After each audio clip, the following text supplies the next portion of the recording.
farmer, and I knew him well. And he had some kind of animal, I think. Possibly it was a humorously shaped vegetable. And it showed us possibly a parsnip or a cucumber. I don't know. I can't remember the words. They were really... No, I can't remember that either. What's that word for something that's clever and short? Damn, it's like what you make helmets out of. Nah, not tin. I can't say that a phrase of mine was tinny. Ironic, maybe.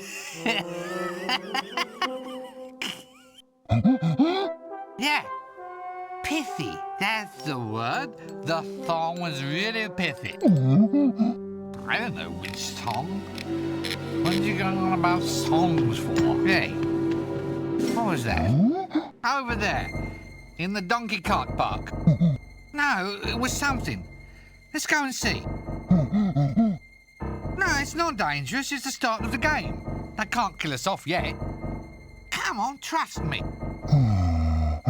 All I'm gonna do is look. Well, this is a pretty poor job. I think I can dismantle it.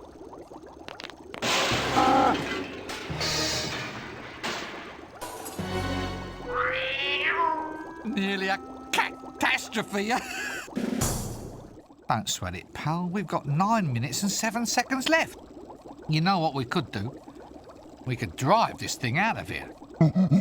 Oh, damn. No donkey. Oh, you could pull it. Yeah, you're right. Looks like we're going to have to do it the old-fashioned way.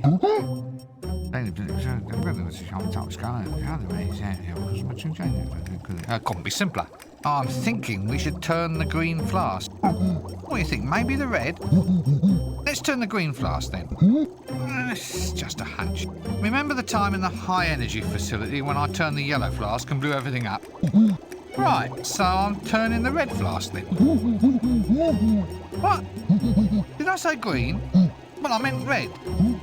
Look, we can do it your way if you... Look, I'm sure, okay? You ready? Aren't you going to miss all this stuff when they stop making these games? Aren't you just going to miss it all? I'm turning the flask. There, you see? Uh-oh. Grab the cats, gangway! Take cover!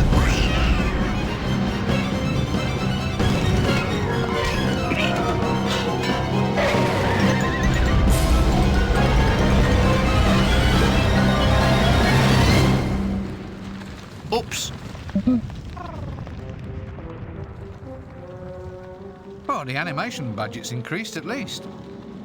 Well, of course that's a good thing.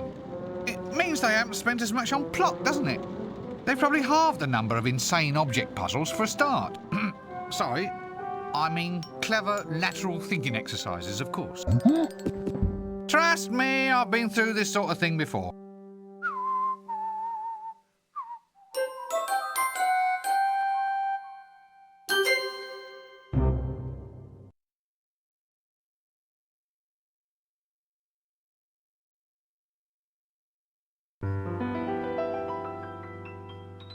There's a place you're always welcome, that's as nice as it can be.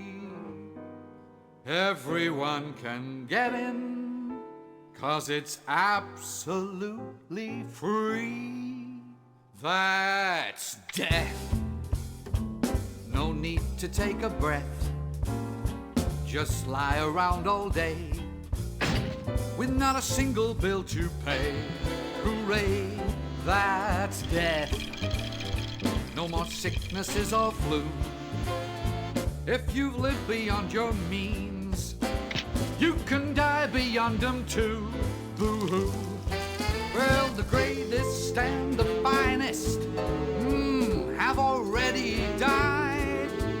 Why not simply join them on the other side?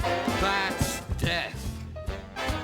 say farewell to all your bills, rip up all your wills, and pop your final pills. Amen, that's death. It's a tete-a-tete with fate. If you're not feeling great, then it's the best way to lose weight, mate. Nothing here to hurt you, no one's here to nag. Come die with me if your life's a drag.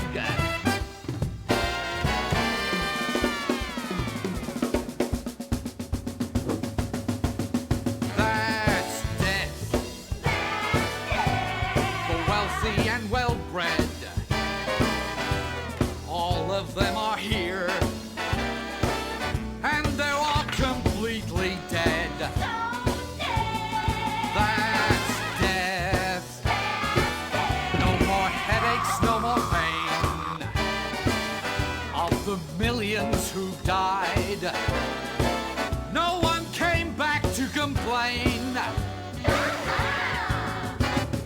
You can't take it with you. You can't keep what you've got. So why not just lie back and simply rot? Just simply rot. It's so cool, it's hot.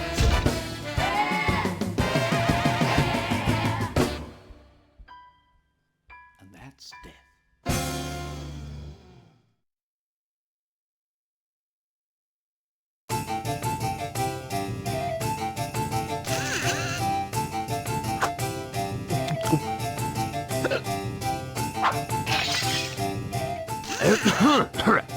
Colleagues, gentlemen, and fellow wizards. Here's looking at your bottom. Up your eye. Huh. Pull the other one. It's got strange knobbly bits on. Happy Hogswatch Day. Thank you.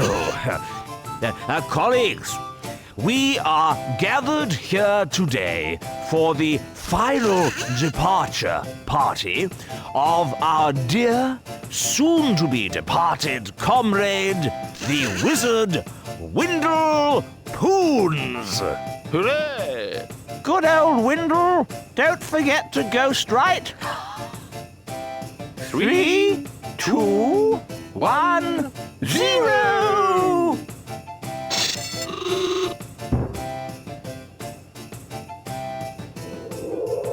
What? Nothing. That's it, I hope.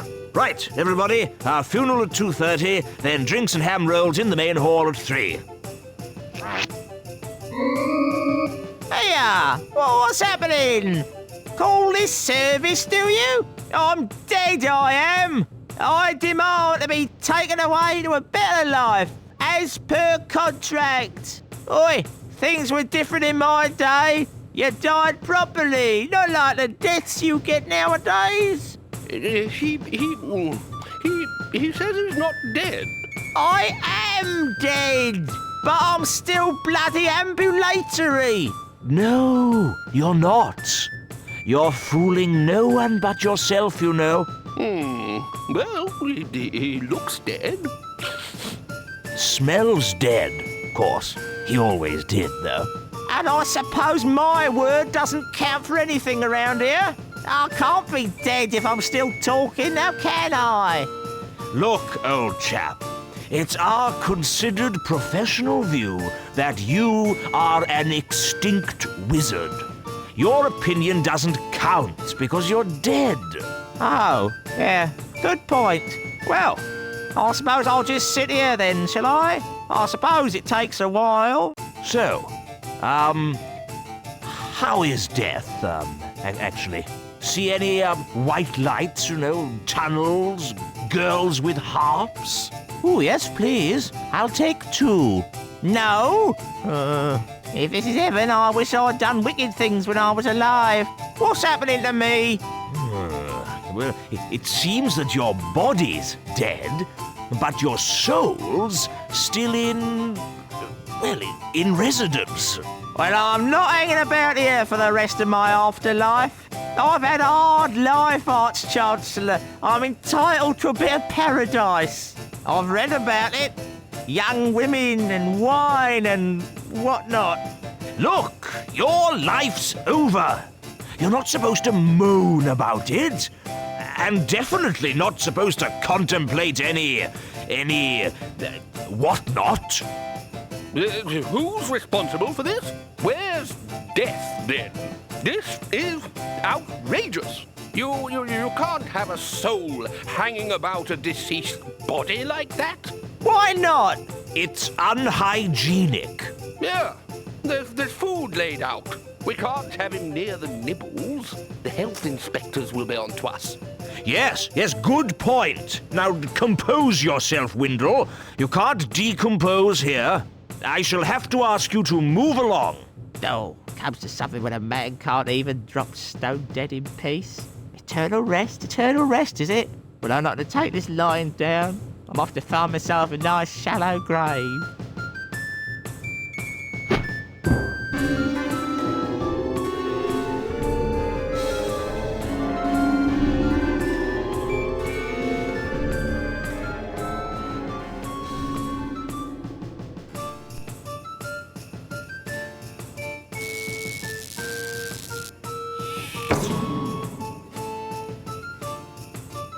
There's been too much of this sort of thing lately.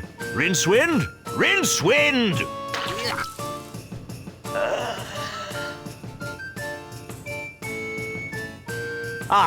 Rincewind. There you are. Now, as you're aware, there have been some very odd goings-on in this city of late. I am referring, of course, to the sudden disappearance of Death. What? No one's dying? Oh, they're dying, but their souls aren't being taken away. They're dead and alive at the same time, and now it's happened to poor Windle. Death's gone, and we need to summon him back. So, here you go. We need to perform the rites of Ashkent. I suppose you have a list of mysterious ingredients that I now have to run off and collect. What? How did you know that? I just had a dreadful suspicion. All right, so what have we got to find? Well, it's a rush job, so just the bare minimums will do. We need 3 equal-sized sticks of wood and 4 cc's of mouse's blood. It shouldn't take you more than a few minutes. Bets, anyone? What is it now? Let's just say that, we needed more than the bare minimums. And not to say that I'm questioning your judgment. I'm just, planning for the future is all. Well, the rest is all just flash and style. This is a death rite after all. You know the routines. A bit of sparkle and glitter in the air, vile Charles stench erupting from the tomb, and lovely dribbly candles. That sort of thing. None of which we'll need at all. That's right. Just the wood and the mouse's blood. There never seems to be any way of getting a decent moment's rest around this place.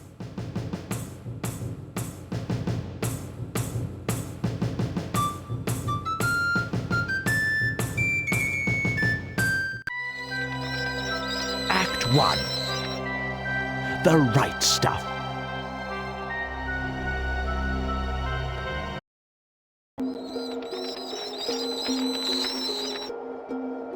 That leads to the university gardens. That leads to the dining room. That leads to the high energy facility. That leads to Ankh-Morpork.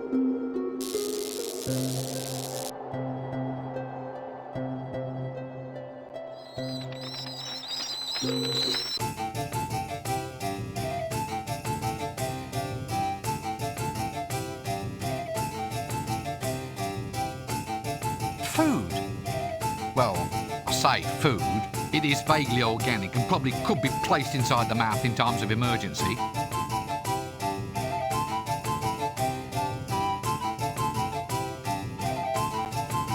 I would try and scoop it up, but without something to put it in, I would just make a mess. I would try and scoop it up, but without something to put it in.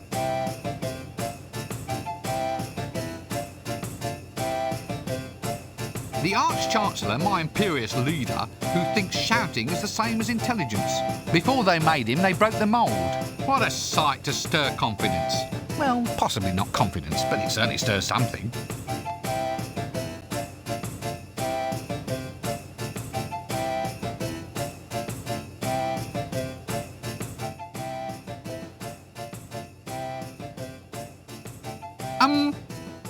You're sure you really want me to do this job, then? I mean, there's no one you'd rather Rather what? lumber with all these hours and hours of pointless activity? Well, now, let me just consider the alternatives. No. No, you're the bunny, I'm afraid. You know, when I get older, I want a job where I just sit drinking milky tea all day, too. If you don't get me those 3 wooden sticks and that mouse's blood, I'll... Understand? Ooh, nasty. Right you are, then.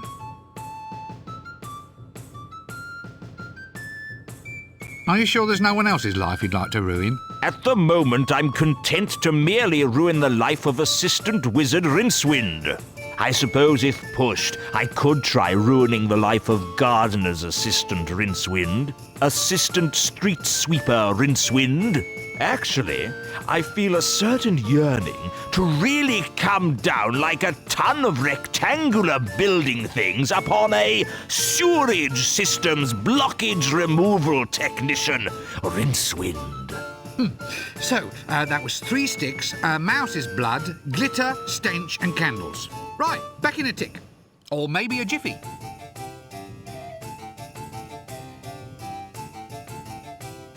What was it I needed again? 3 wooden sticks, being of wood, long and thin, and stick-shaped, equal lengths preferred. But what are they for? They're for you to find, not stand around asking questions about. 4 cubic centimeters of mouse blood. Should I collect it myself, or should I consult with a very small vampire? Suit yourself. Look, about this glitter then. Where should I try looking for it?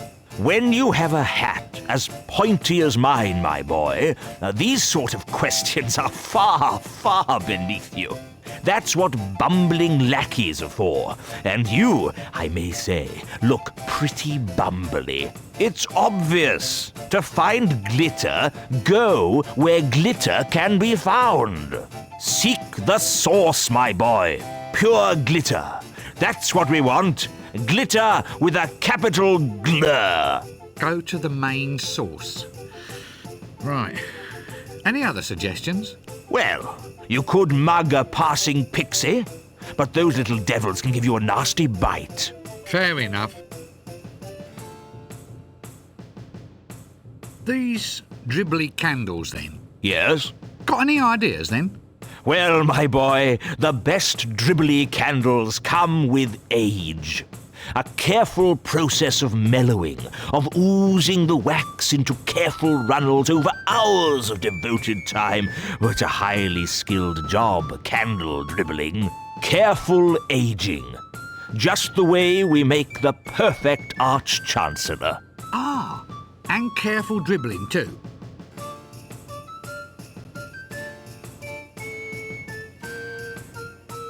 Now, you're sure about me needing a stench, then? Well, only if we want the spell done in the traditional style. So where do I find a stench? Follow your nose. Oh, that was rather good, though I say it myself. Right, so, now it begins. The Great Quest. Ah, I can see it all now. Wandering locations, searching for obscure items, staring at objects, wondering what horrible manipulations I have to go through just to secure the most mundane pieces of junk. Can't even go to the lavatory without negotiation with 3 dwarfs and a manically depressed troll for the toilet paper. It's not even as if life has a high score table at the end. Still, could be worse, I suppose. I might have paid for the privilege. Well, that's it for now.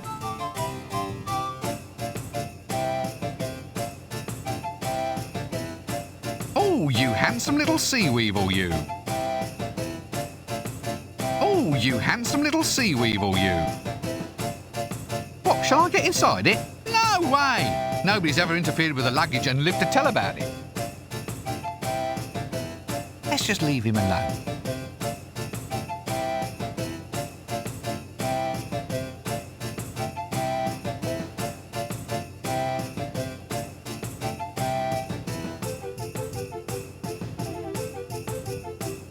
I wonder why they always make coffins so sturdy. I mean, who do they think is going to break out? Yeah, sure, as though they'd let me spend the game holed up in a coffin.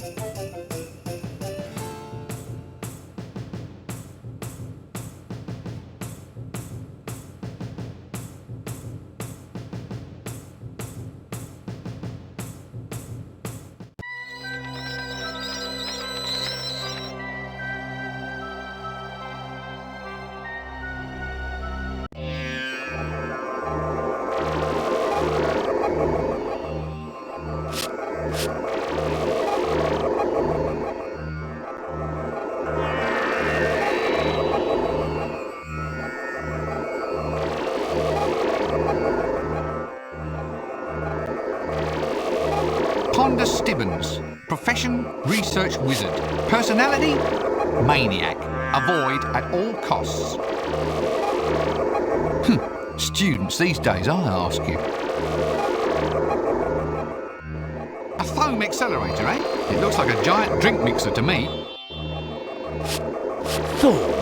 A thorn is the basis and traditional unit of magical strength.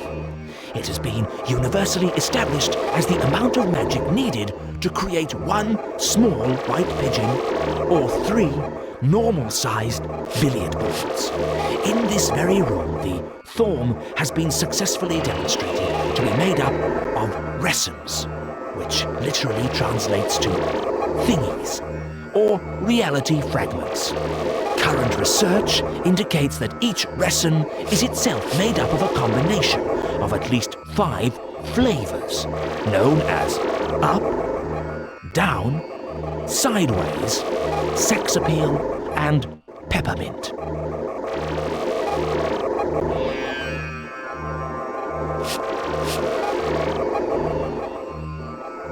Scaz. Essentially the sort of man who carefully files away family photographs as his sole means of recreation.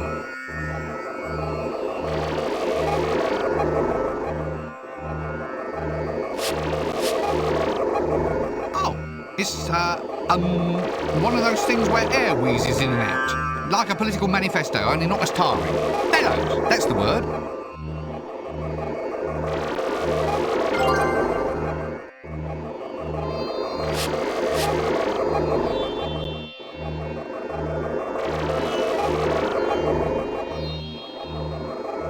Test tube. Never know. Must be useful for something.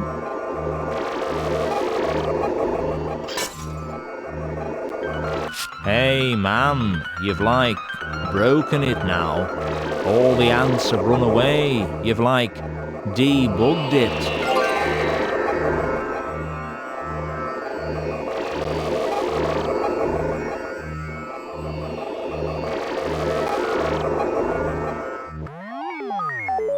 Apparently it's broken though. No ants inside.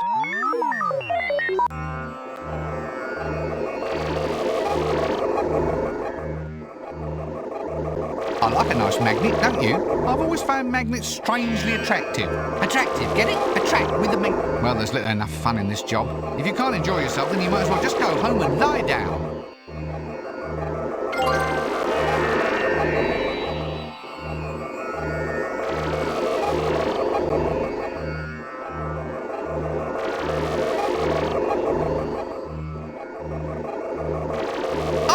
Hello there. Yeah, right, yeah. Yes, absolutely. And you are? Scaz, that's a name I have. Yeah, right. Oh, lovely. Well, that's this conversation off to a good start then. What are you doing here? Doing? just answer the question. I'm, trying to get it together, I mean, what are, any of us really, actually doing from a cosmic point of view? Yes. What? What are you doing in this room? Oh, right, yeah. Well, working, on this new, magical engine, working things out. It works things out, By working them out, it crunches numbers into little bits. Amazing! What's it called? We, call it hex. Why? Well, 'cause in the working things out engine business, everything has got to have, a 3-letter name. Is that because you can't understand longer words? What? Somehow, when I look at you, I feel that a 3-letter name just isn't enough. What? I don't understand. Really? That's astonishing. It really is. So this is where all the grant money goes these days. Hey, there's no point getting all, uncool and heavy. Anyway, I don't deal with the money. It's all Kevin's doing. He knows how to talk to the university council. Kevin? Who's Kevin? One of my research assistants. He's a, invertebrate politician. You mean inveterate politician? I think there's a misprint in the script. No, invertebrate. He's an ant. Currently, he lives in that test tube over there.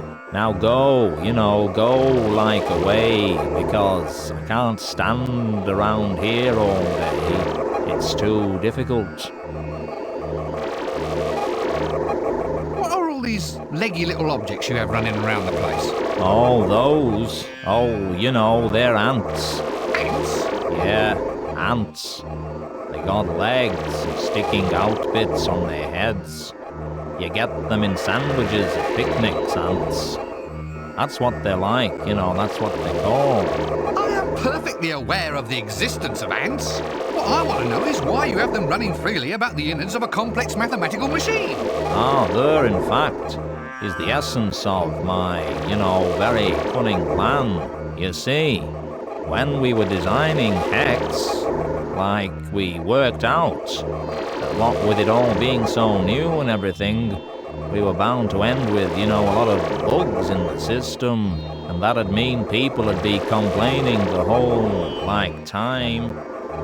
Every time it wouldn't work properly, they'd call us and tell us there was, a bug in the machine kind of thing.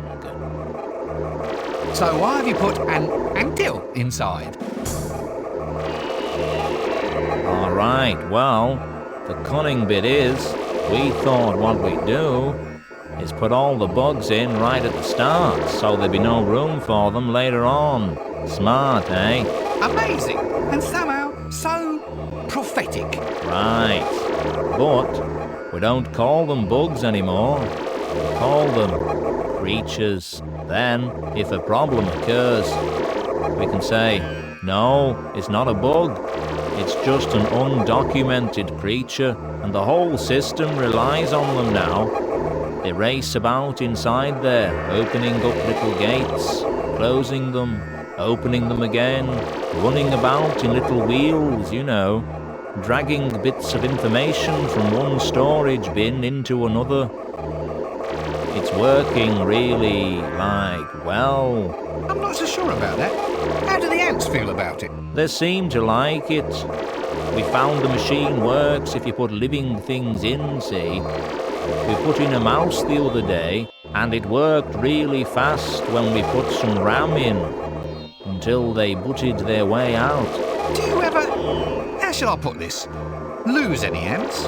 It's funny you mentioned that.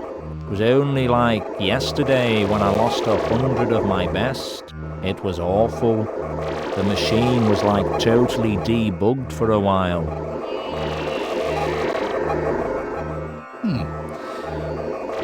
Much as I'm convinced that there must be a reason behind all this rot, perhaps perhaps it's safer just to never know. Maybe I'll just rob the place of every little object that might be of use and just leave it at that. Pick up bird, open door, throw axe at dwarf. It was so much simpler in the old days. Let's just stop all this now.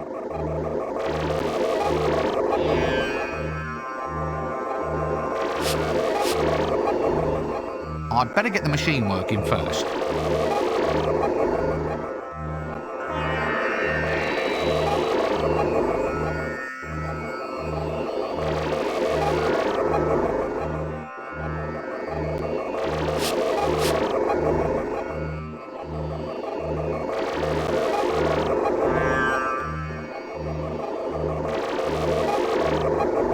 Oh, like, wow, I see like a totally new world. It's a view into possibilities that might or might not be.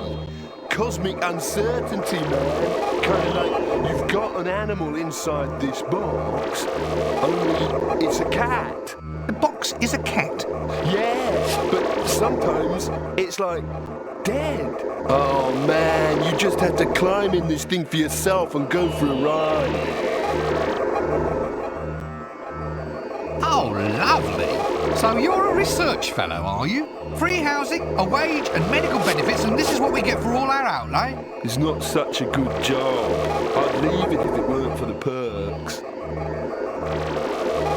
What have you been doing? It's like a manifestation of cosmic energy. Looks like a giant centrifuge to me.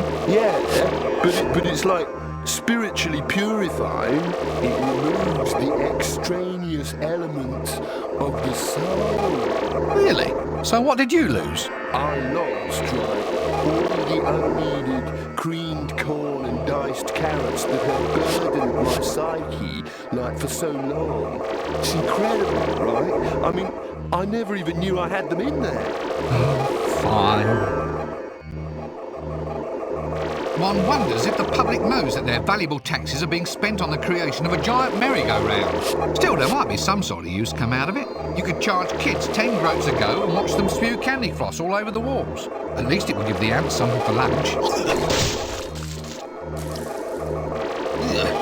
Thank goodness this robe is washable. You, on the other hand, appear not to be. Why don't you have another ride? See you later.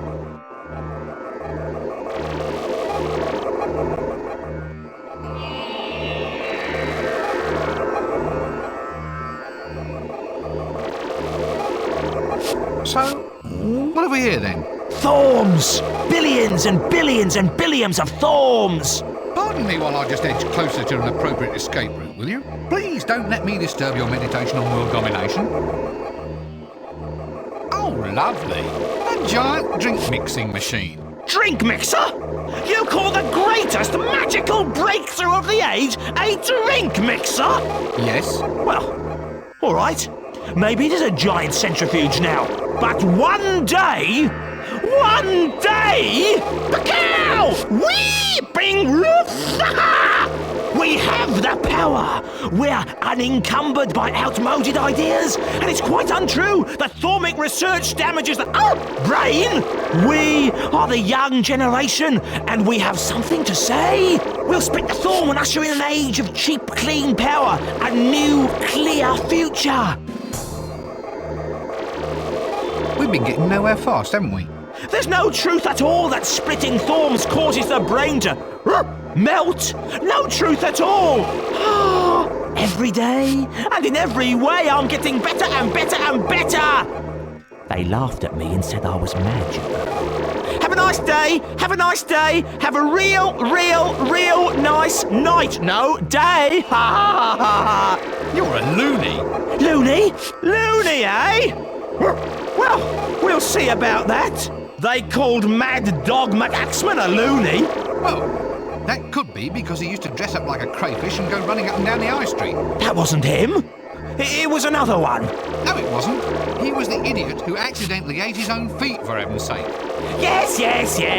Well, people always scoff at what they don't understand. Well, I understood he scoffed his own feet.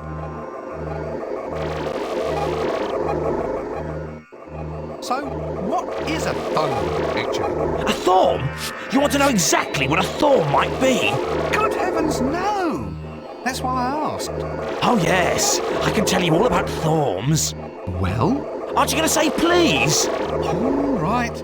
Please tell me what a thorn is. A thorn is a magical particle, the quintessence of magic itself. Inside this Thorn accelerator, I can take magic and whir it up to a massively increased speed. Imagine high-powered magic! Spells 1,000 times more efficient than before! With this power in my hand, I Give your creature life? Be the envy of your friends? Get girls through hypnotism? Make in your spare time? Oh, yes. Yes, all that. And more. Zoing! Come in, Starbase 9! Look, you're a busy man, or at least humanoid. Would you like to see a brief documentary clicky display about my work? No, thank you. We have a guidebook, complete with an interview of me and a series of diagrams charting my incredible progress in finding out what makes the universe tick. No, that's all right. I know what makes me tick. I'm ticked when I accidentally put sugar on my sausage. I don't see this as being a new age in magical energy. Still, there might be a few arts grants in it. I could try gargling lager and curry, then take a ride with a piece of canvas. Be seeing you then.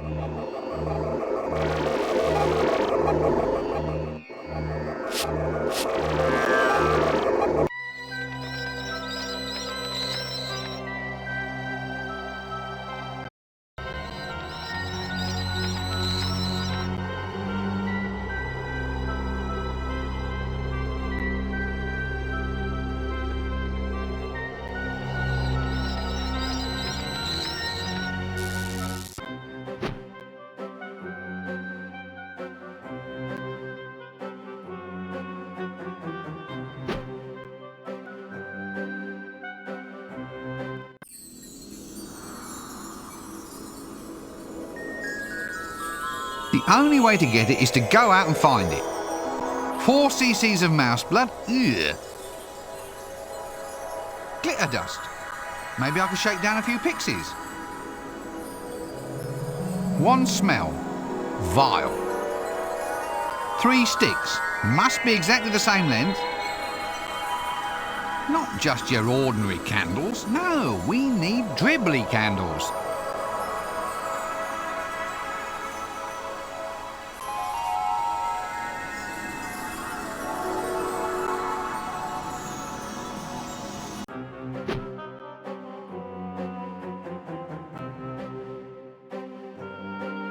The Bursar, a man apparently unravaged by any sense of guilt. Otherwise he'd stop mucking about and give me a little bit of help for a change.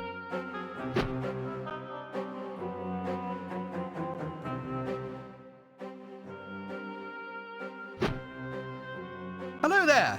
Fine day for it. For it? You see? My spleen still remembers. Remembers what? Well, it remembers. I don't. You'll never make the shot, you know. Eh? Why, you arrogant young whipper-squatter. What's this?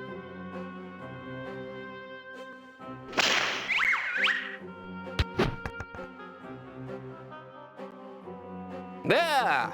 What did I tell you? I'll get that. It's probably for me.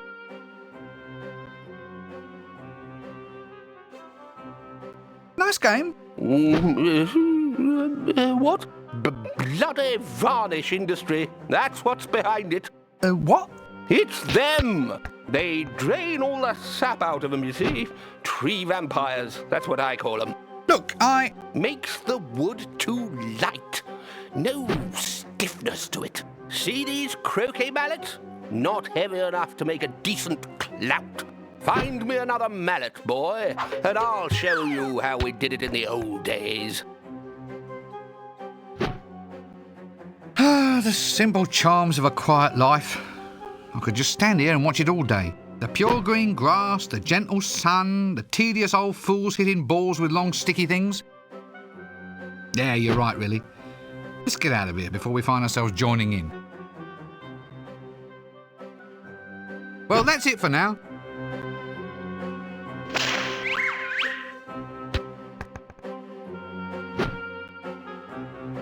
One croquet hoop. Or, if we're being foreign, we'd say hoopla. I don't think I should interrupt their game. Perhaps when they're gone will be better.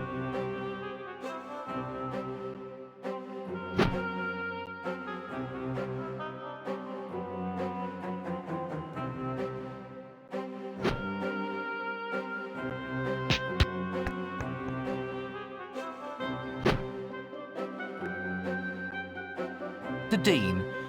Possibly the next best thing to administrative staff a university could have without actually hiring anyone who can do sums.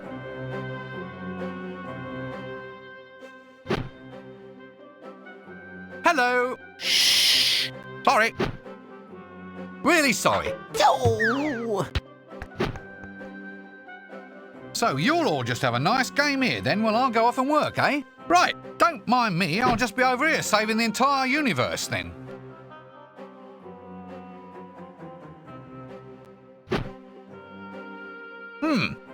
Tricky shot.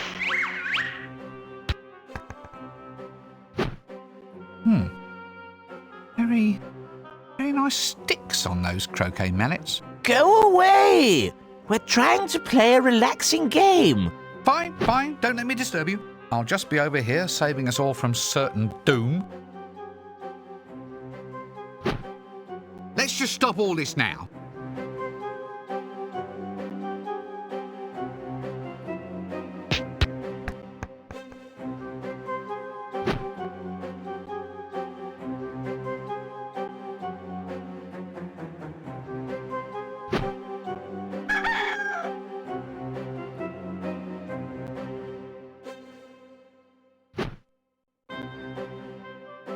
That leads to the university gardens.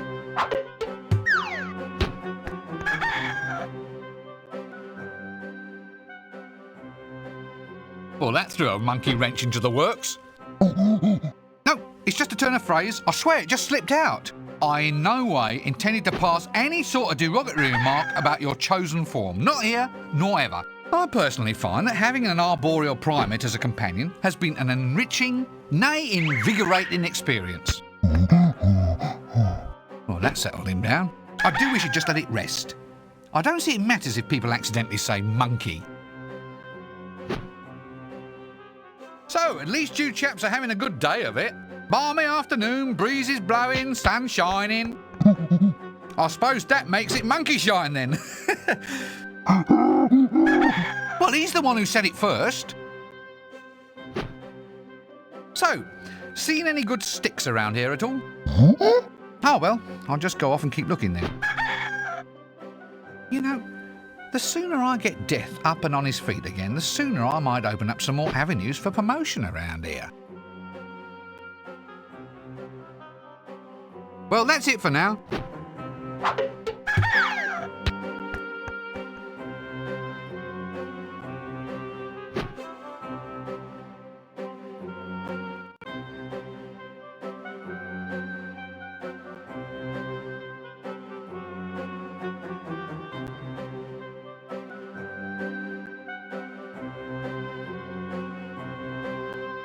That leads to the university gardens. A birdhouse in the university? I thought the Arch-Chancellor had ordered all the local wildlife to be shot. Oh no, that was the students. Well, that's all right then. Just so long as he wasn't being cruel to animals.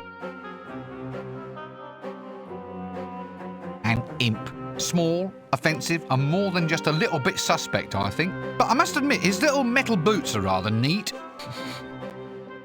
Not to mention smelly.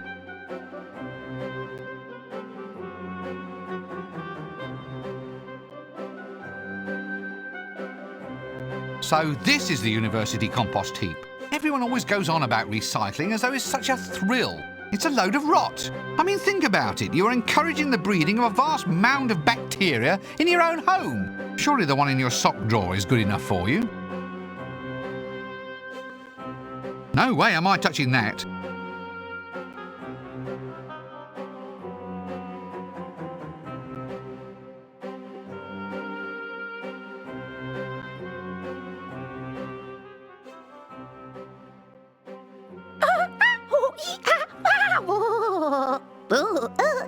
Stop it! Oh, I'm terribly sorry. I thought you were someone else. Who? Who? What? Who did you think I was? Oh, nobody in particular. Don't worry about it. Oh, eek, ah! One hesitates to ask any further, really. Oi, oi, oi. Oit, oit. Urgle, nurgle, oit. So that's it, is it? That's your entire repertoire, just sitting around and saying, oit! Is that all? Is that all? No, why? Oh, you say I'm just a smelly little imp, and so I say hooray-oh.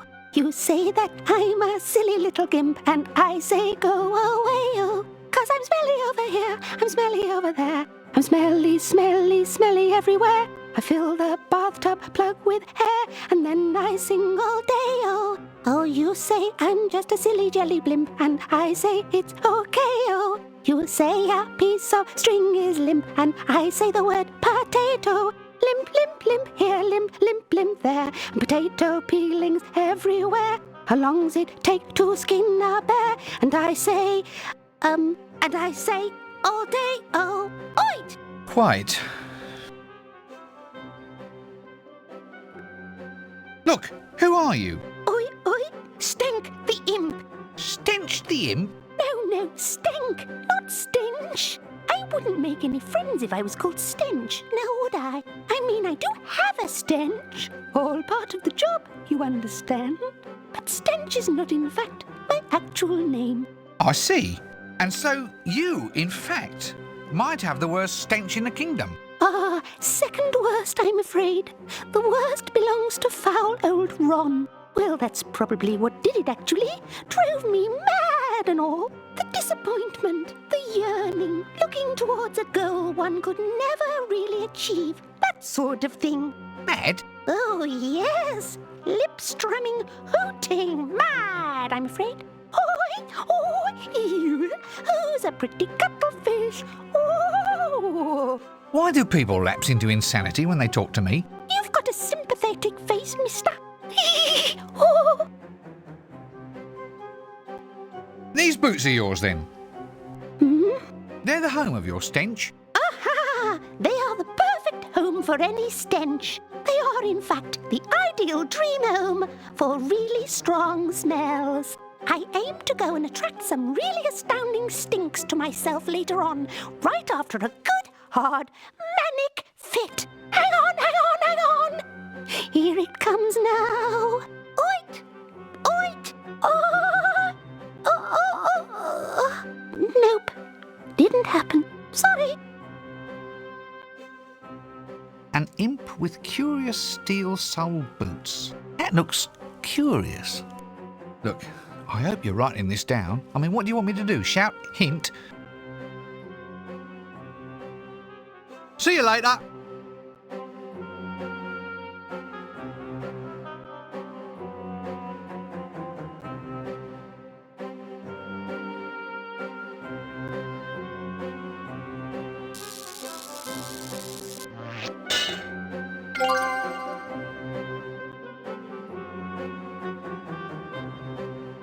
Boots taken from an imp. Look, observe, but pray do not smell. Too small for me, I'm afraid. Bellows. Strangely soothing to operate, but I don't know if they'll ever catch on. A birdhouse in the university? I thought the Arch-Chancellor had ordered all the local wildlife to be shot. Oh, no, that was the students. Well, that's all right then. Just so long as he wasn't being cruel to animals. It's already occupied.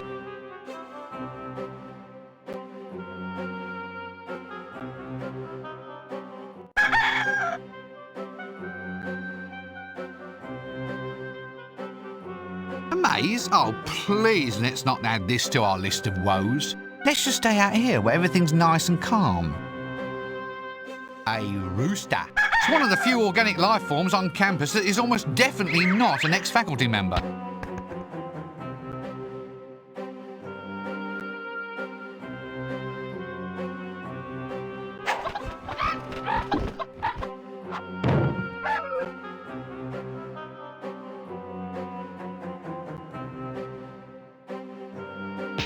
I'm already lost.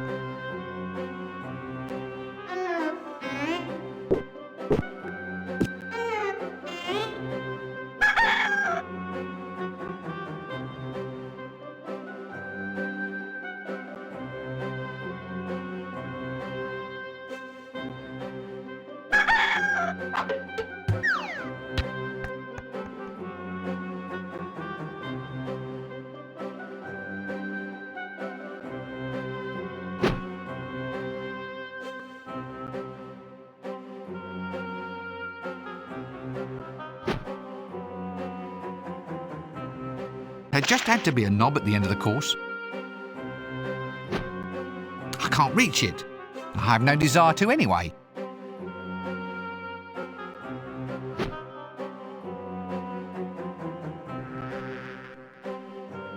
Oh, sweet. Lovely little flowers. Just what the bees need to do their work.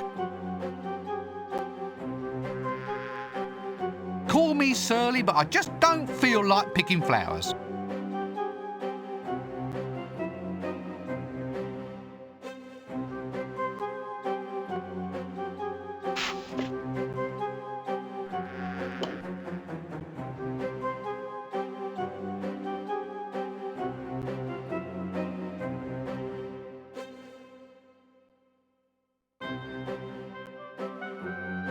Beehives. I think worker bees are so nasty only because they do all the work and the queen gets all of the other. But you know, a bit of romance, a bit of soft lighting, maybe a little cup of nectar shared with the drones, and I think worker bees could be as nice to get on with as anybody. Or am I just talking rubbish?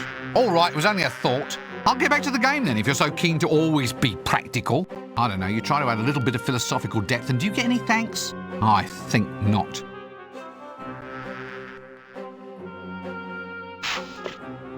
The university beekeeper. Look, let's not hang around too close. He might try to talk to us.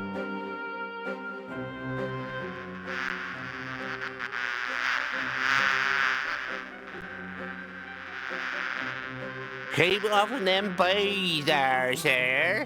Sorry, I didn't quite catch that.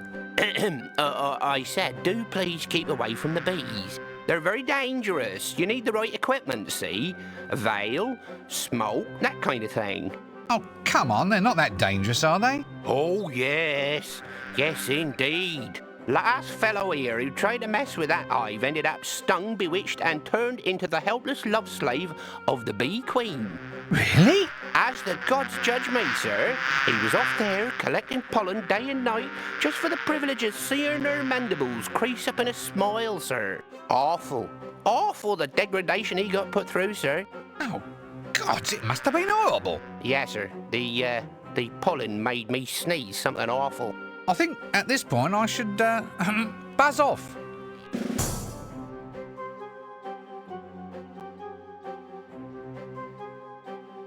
Look, can I have some wax out of the beehive or do I have to get tough? Tough? What? Go in there and fight the queen herself?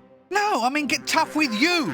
You know, threaten, offer violence, intimidate you through use of magic powers, that sort of thing. There's no call for that sort of thing, sir. If you're going to take that attitude, I'm afraid I'm going to have to force you to go on a bizarre quest to find objects which will catch my interest and curry my favour.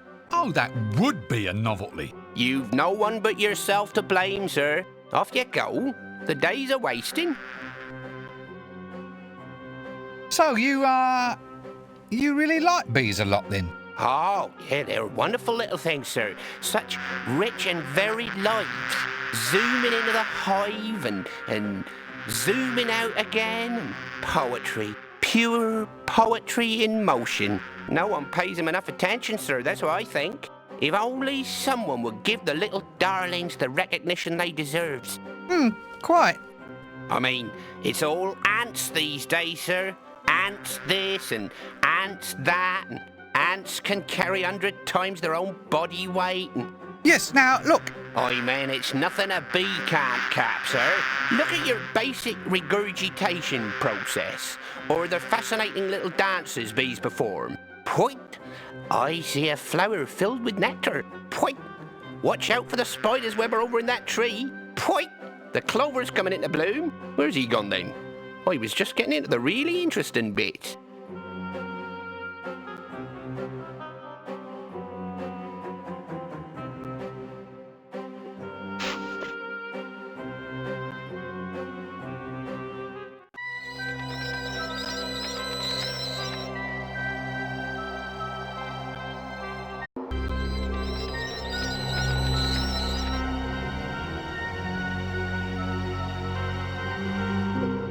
That leads to Ankh-Morpork.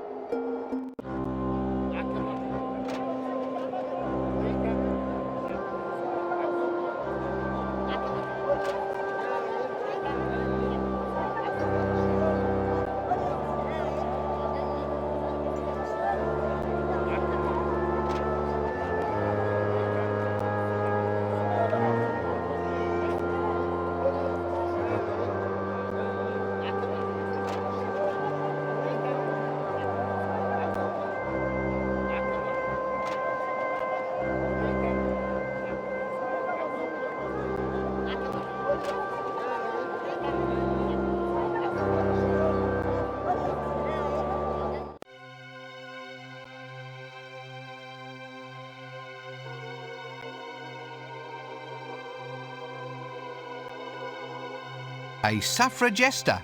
Ah, now that's what I like about modern times. A woman is free to take her place, stride boldly forth, and get totally ignored just like all the rest of us.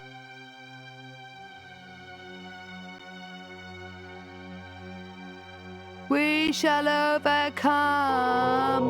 We shall overcome. A pick. Let's just leave it at that and not be picky.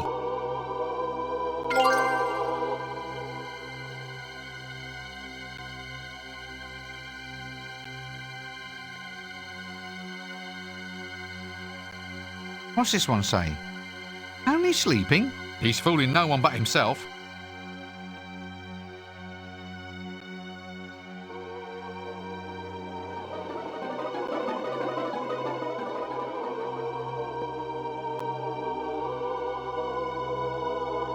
We shall overcome.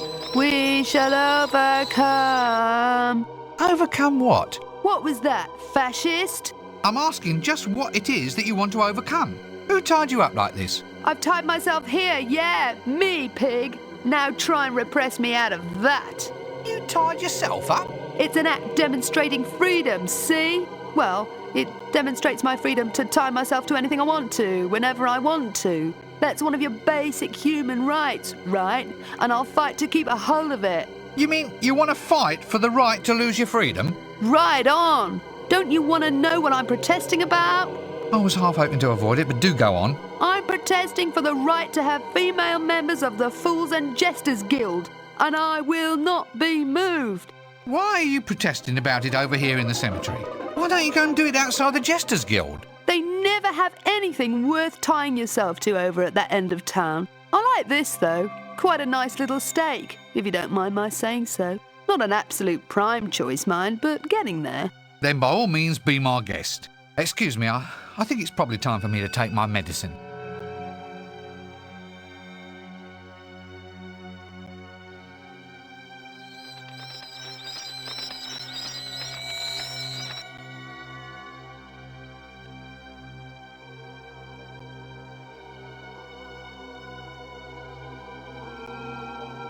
What's this one? If unattended, please ring bell.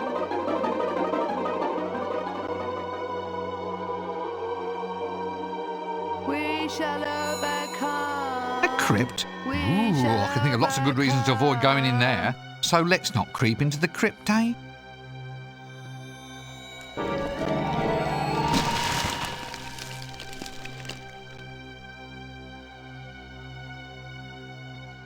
Ah! Ha ha! Another one! Go find your own grave, you rotten fool!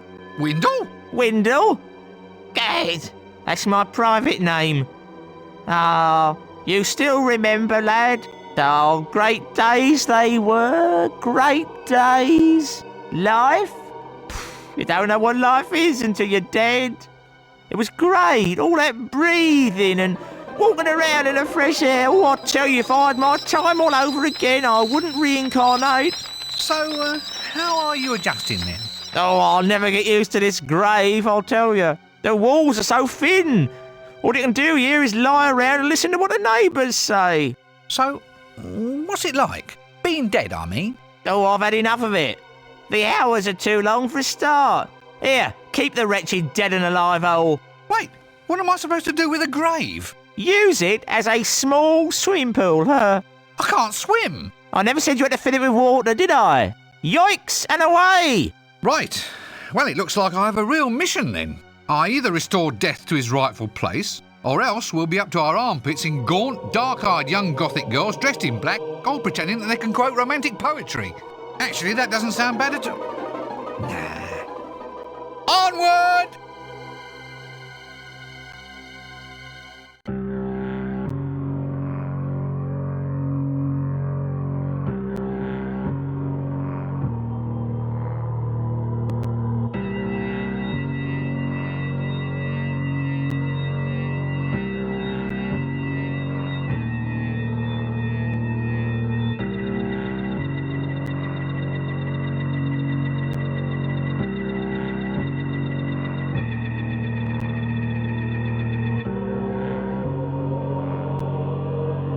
A slab, aha, mounted beneath the coffin. A sort of primitive anti-gravity system.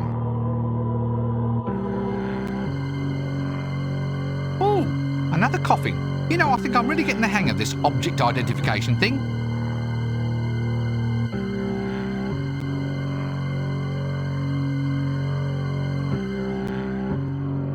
There's nothing I could do would move it. I can't reach it from here.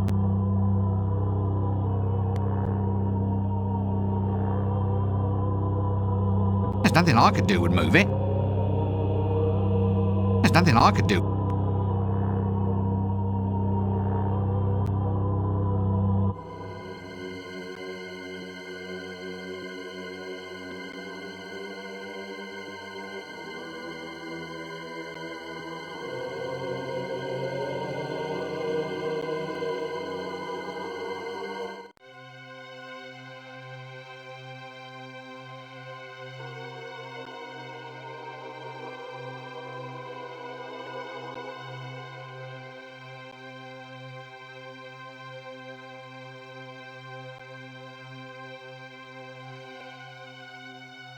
We shall overcome.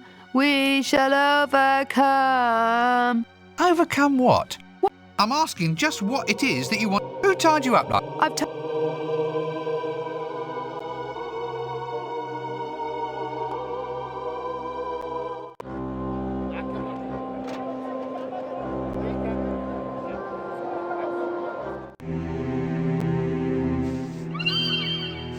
Oh, hello.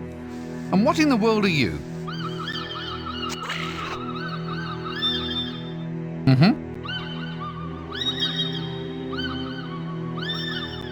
Yes, yes. Well, I didn't understand a word of that at all. Sorry.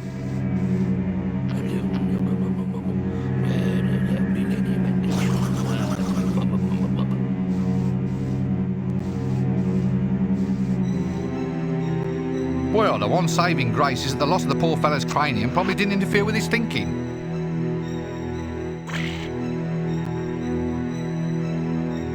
That leads into the Troll's Head pub.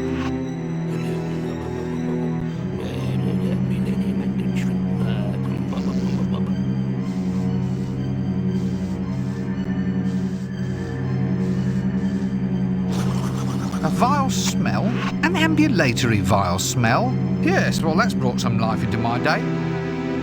Even though his odour seems solid enough, I doubt that I could catch it with my hands. So this is the infamous foul old Ron.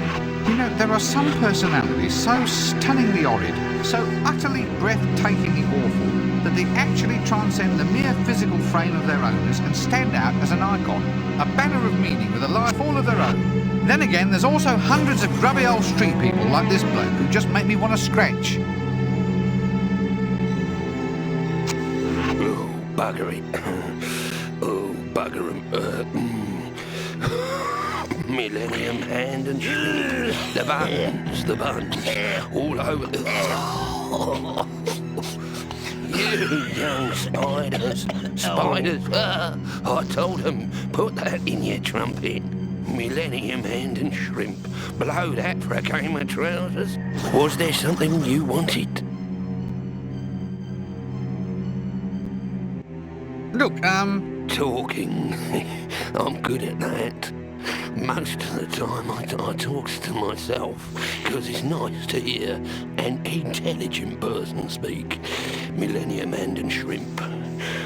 You can blow that out of your teapot and no mistake. I'm as sane as the next man. Listen. I just hope I never meet the next man, but I probably will. Look, you were a busy man, I can see that. Maybe yeah, right, I've really got behind on me mumbling and shouting out loud quote of the day. I see the local care in the community scheme is hard at work. Millennium and shrimp. Of course, a really caring community would probably have moved him further downwind. What's that cloud hanging over you? Stench. That's my special smell, that is. Yeah, it's a first-class smell. It's got a life of its own, you know. Quite a little personality.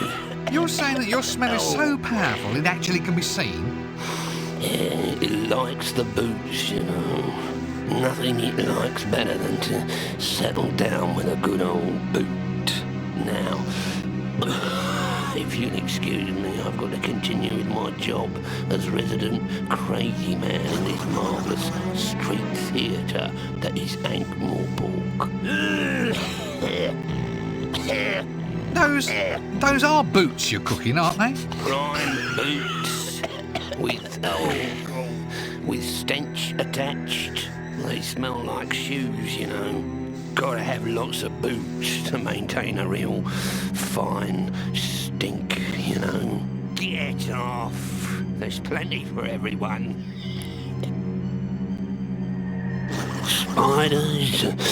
Spiders, mumble, sticking like sticky paper and lying. Millennium hand and shrimp, lying. You know, some might say that this chap lacks a firm grasp upon reality. Yeah, bugger 'em. Bugger 'em all. My personal theory is that he has a very firm grasp upon reality. It's simply not a reality the rest of us have ever met before. See you later.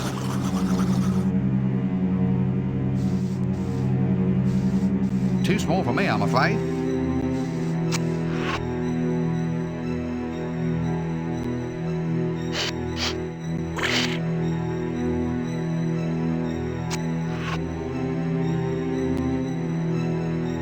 Well, at least I know he likes the smell of these boots. They make good bait.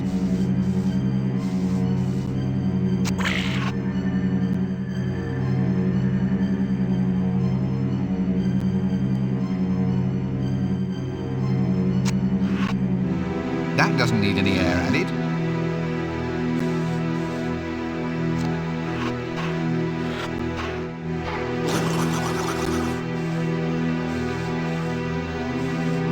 Do you suppose any of the stuff is in use, or is it just background colour?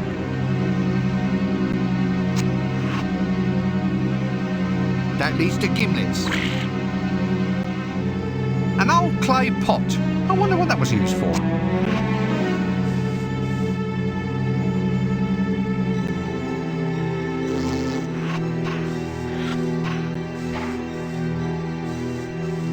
Coffee pot. Well, I say coffee if you could call it that. Whatever it is, if you drink it, you'll at least be dead, if not dead sober. You have to be kidding. Any more sober and we bring down the rating of this game.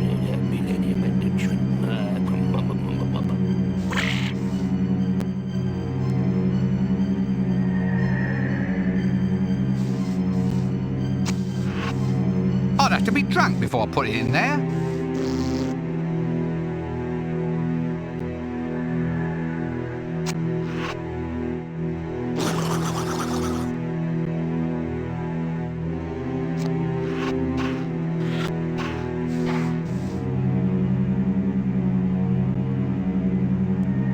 Coffin, famous beggar and the man of 1,000 nasty coughs and spits. He can hit a spittoon at 20 paces, and I wish he'd try to.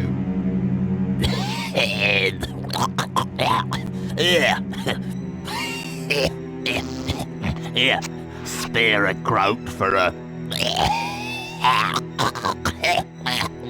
Spare a... Here, dame. Forgotten what I was asking now. Oh, please, just go away. Here, give me some money, mate. Just give...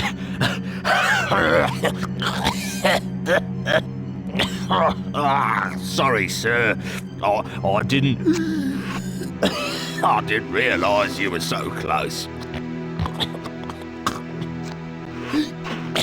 He'll probably wash off. Now look.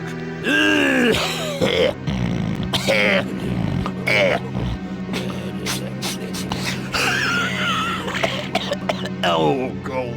Never mind. Do you serve any useful purpose at all?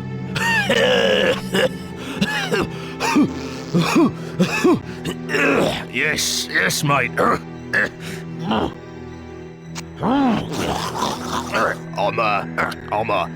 I'm a social figure, I am.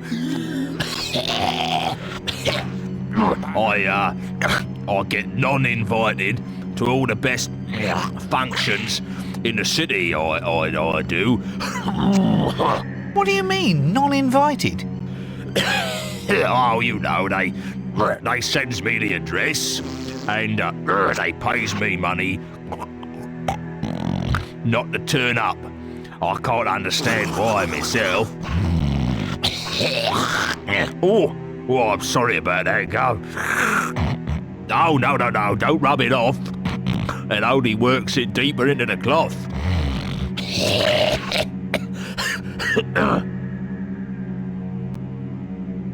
I'd probably have more to say, but I'm afraid I keep being distracted by this bloody dreadful smell. Excuse me, I think it's probably time for me to take my medicine.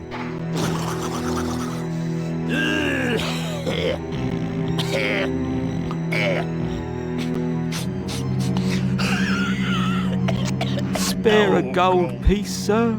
Spare a gold piece.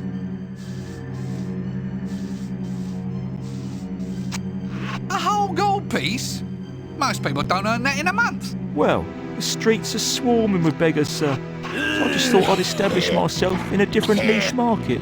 You know, beggar to the upper gentry. Oh, really? So, as I say, sir, any gold pieces to spare? Perhaps raw bullion? Shares, futures, that sort of thing? Oh, stop it. And go and do something about that duck. What duck? You wouldn't say there's anything in the slightest bit unusual in your appearance at all? No? Why? Nothing that, say, when viewed in a mirror, might give you pause for thought? What's a mirror, sir? Ah, we may in fact have reached the root of the problem. However, it's a silly problem, and so I am suddenly going to stop talking to you.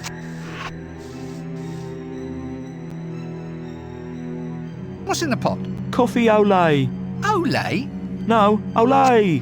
We stole it from a bullfighter. Got to stay sharp, sir. Otherwise the bull might get in an illegal punch. Ooh, fresh coffee. Can I try some? No. Nah, don't think I really want to handle this one. Correspondence would be welcomed. See you later.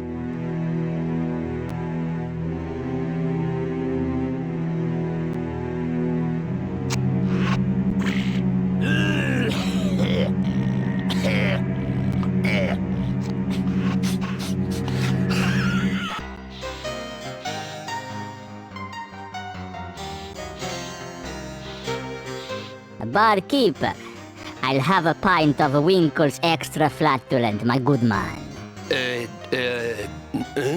Down here. Oi! I said I'll have... Oi, come back here. Don't you know who I am?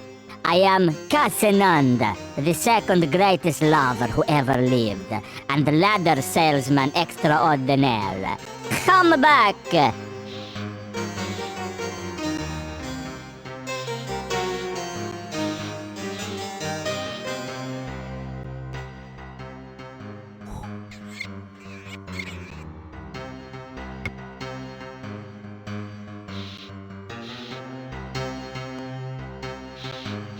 A troll.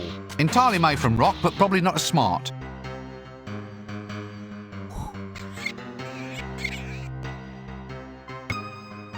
What have we here then?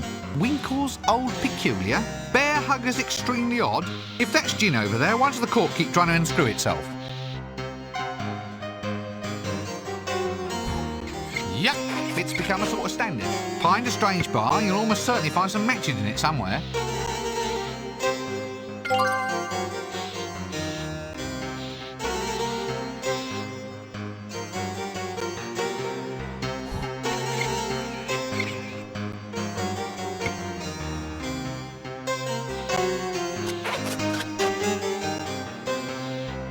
One vampire, and a pathetic looking one at that. I suppose you might classify him not as undead, but more as anti-living. And look at his teeth, I bet they get the blood out of anything. Strange though, I wonder if they're real.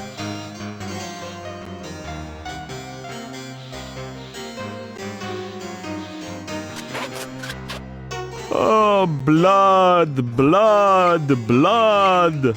I'm sorry? Nothing. Just trying to get into the role, that's all.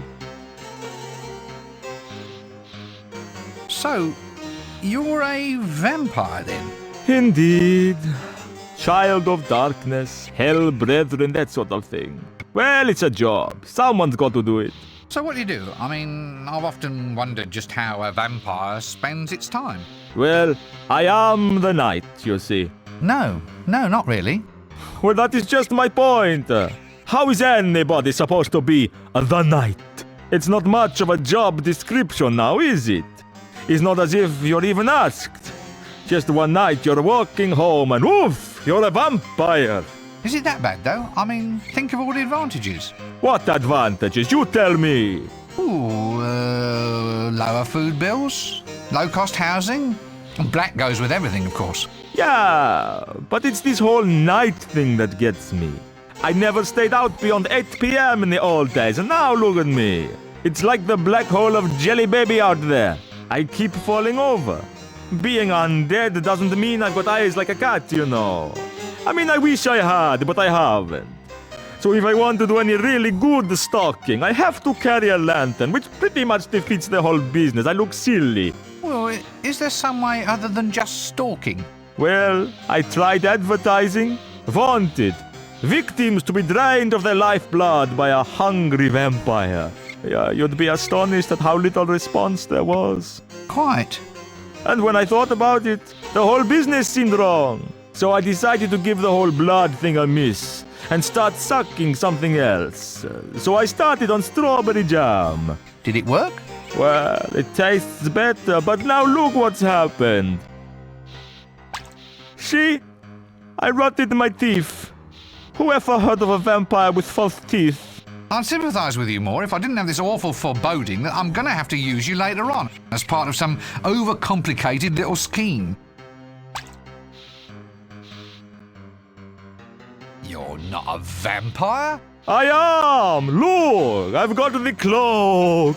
I've even got the frilly shirt. Think I'd be seen wearing this lot if I was alive? Look at this! That's for draining blood, that is. Yeah, terrified now, eh? Frozen by my powers. Hypnotized by the terror that strikes out of the night. Gothic horror is dead at last. I wonder if anybody will miss it. So, this is it. You're just going to sit in here and avoid being a vampire at all? Haven't you got somewhere better to go than a seedy little bar? Where should I go? Oh, you ought to see my home, my friend. A coffin at the graveyard. You call that comfort, 'cause I don't. I'll creep into the crypt at the dawn and not a moment before. A toothless old vampire drinking a Bloody Mary without much Mary? Can life or undeath offer any deeper degradation than this? If it does, I'm sure we'll soon find out. Oh, that's enough of this conversation for me.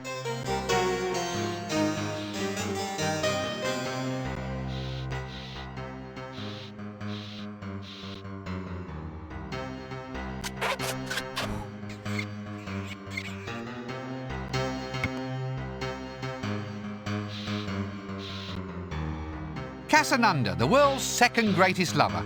It would seem that small things do go a long way.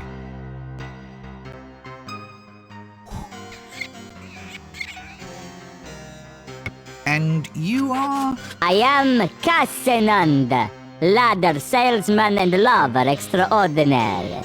I don't know if there's anything particularly ordinary about that. Oh, how we danced. How we danced through the night. We danced and we danced till our socks were alight.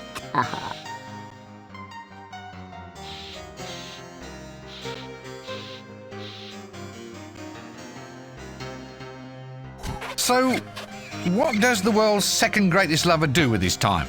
Oh, I'm always looking for fresh challenges, sir. I look at it as my duty to bring a romance and step ladders into the lives of beautiful women everywhere. This ladder of yours? Ah, the finest ladder in all of the disc. The old equalizer, you might say. It allows the lover of a reduced altitude the opportunity to kiss his lady on the cheek instead of on the... That's quite enough of that. Now look, I need a ladder. Can you get me one? Oh, no, I only have one. And I need it for my romantic adventures. Introduce me to a beautiful woman, closer to the ground. A wild woman, a fair and beauteous flower. And the ladder shall be yours. I hope it comes wash and wear. Find some woman comatose enough to listen to that lot without screaming. That's a laugh for a start. Goodbye! A troll. Entirely made from rock, but probably not as smart. What'll it be, lady? Greetings to you, my good man. And who might you be? Who? You. I'm asking you what your name is. Who are you? I'm fine, thank you. Amazing, isn't it?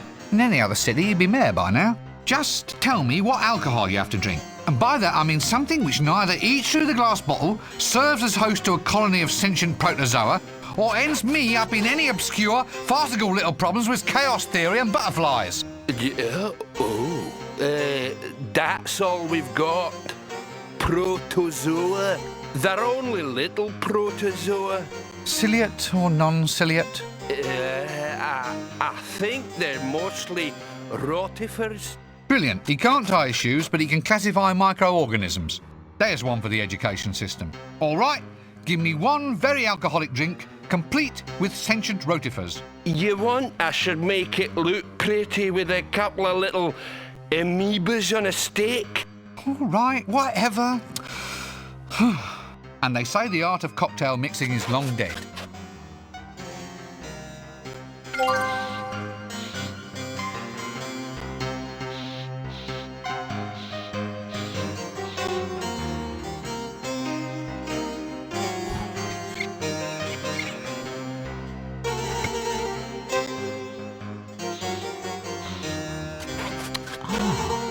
Tankard of ale. Well, sort of ale anyway, if you forgive the busy little creatures swimming in it. Oh, look, some of them are waving.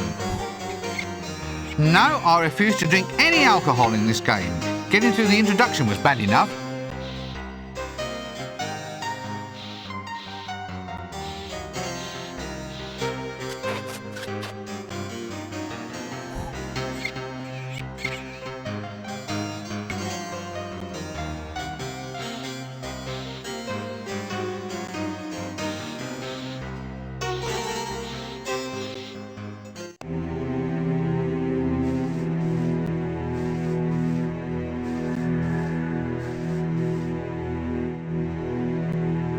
leads to the mortuary.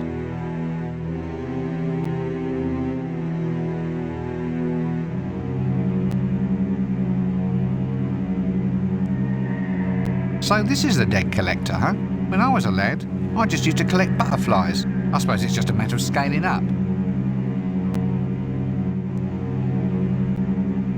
Bring out your living dead.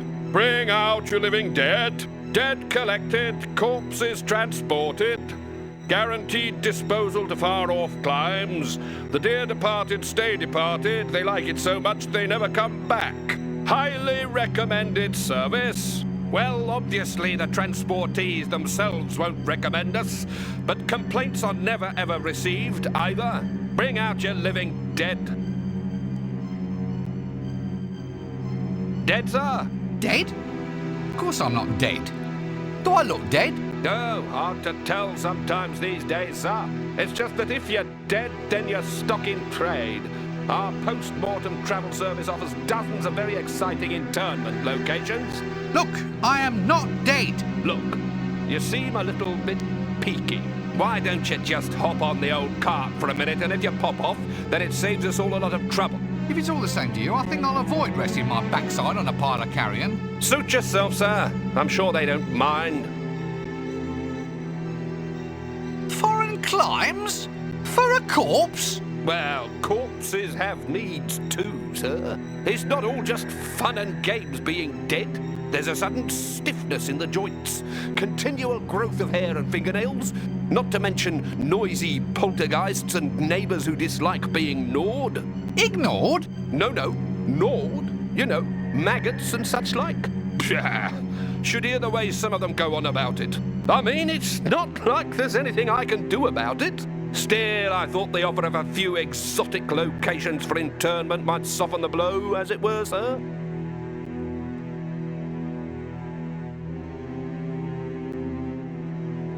So, how is business these days? Tailing off, to tell you the truth, sir. Most of the dead hereabouts nowadays provide their own transport. What? They just start walking around all by themselves? Yeah, bloody cheek. 1 minute you've got a livelihood, and the next minute everyone decides to be a zombie, all posh-like, and starts walking about and frightening school children. I've had to ruin myself, making my service more attractive.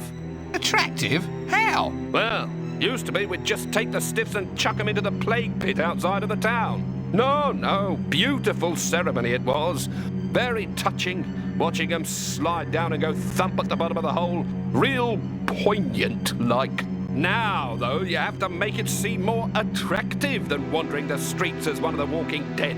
So now we offer transport to foreign climes.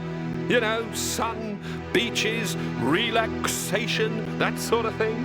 Hopefully it's just what your freshly snuffed corpse desires. A good holiday to get some of the kinks out.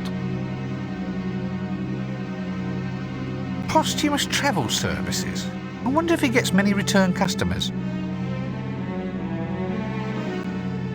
Let's just stop all this now. Oh, lovely. A cartload of corpses. Still, I suppose it's nice to get out for a bit of a ride in the fresh air. Hey, you, leave them alone. If you want to join them, you need to be dead first.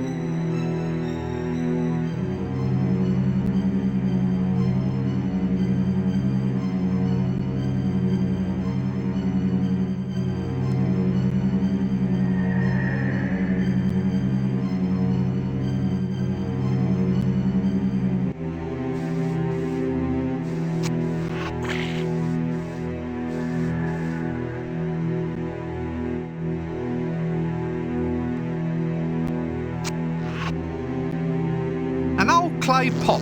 I wonder what that was used for.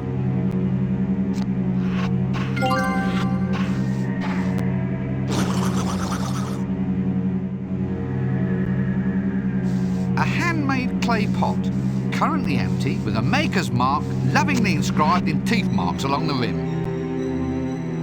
Nothing in there, it's empty. Matches. Normally I'm not allowed to play with these, but today we'll make an exception. Strike a light. I'd only set fire to the inventory window.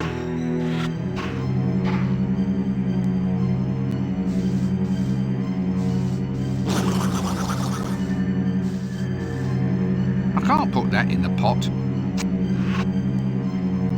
Spare a gold piece, sir. Spare a gold piece. That leads to Ankh-More pork. That leads to gimlets.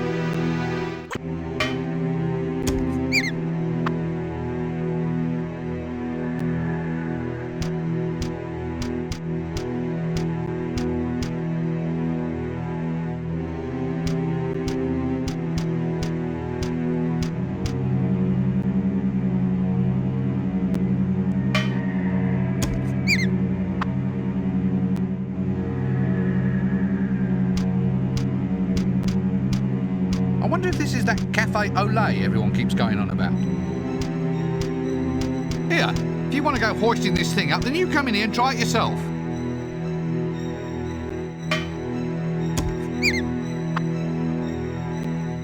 Either these are stains on the table or the food is flatter than is usually the case. Chili powder, compliments of the high energy magic facility. Just being in the same scene as it makes me sweat.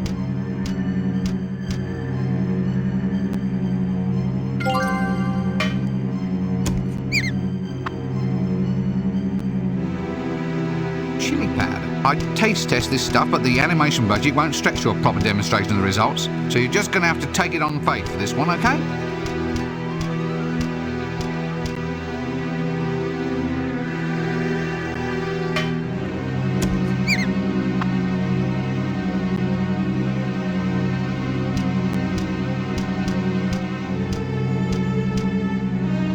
Hey, that tickles.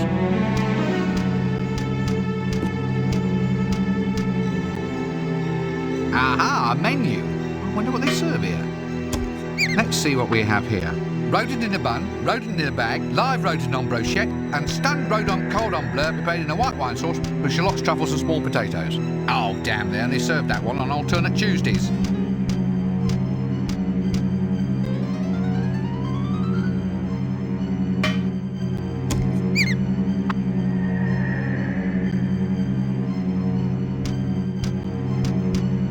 I think you might be confusing me with someone who actually wants to exert themselves.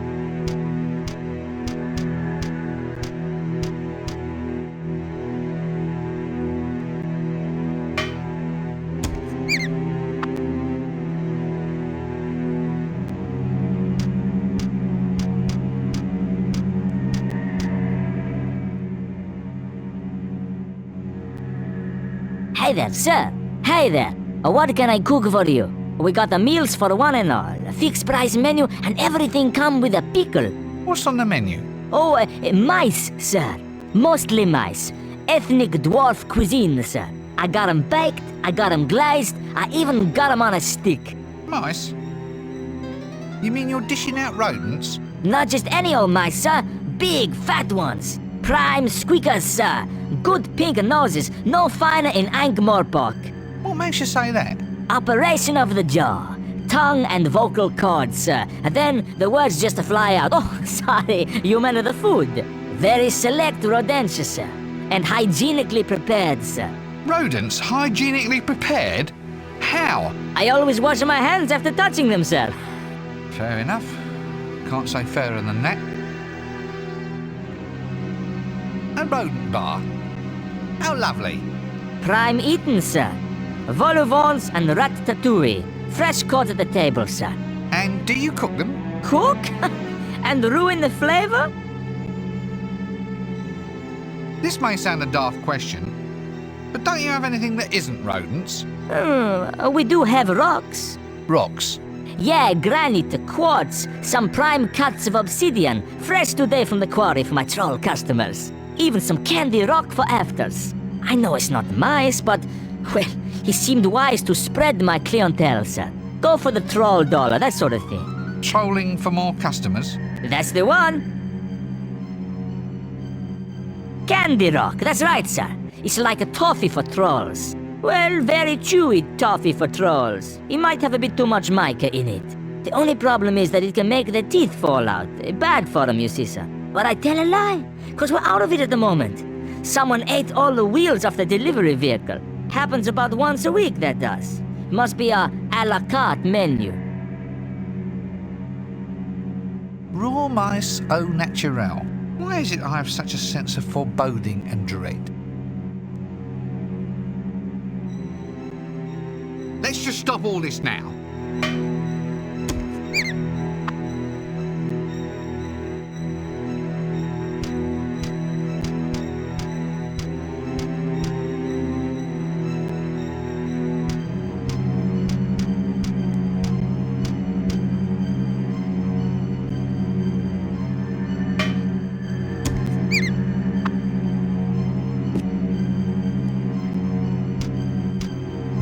Let's see what we have here.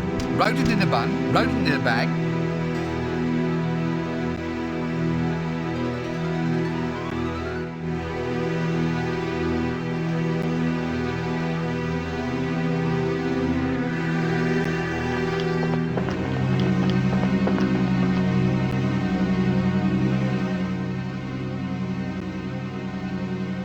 All right then. One extra rare mouse burger. Right, sir. Hey, I think I can hear one of the little squeakers now.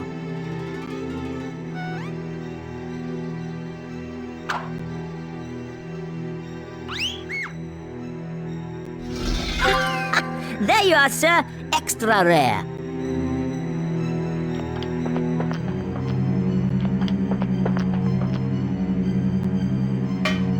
Mousy. I will hold him and cuddle him and name him George. Or something like that. I'll need this after I've got some blood from him.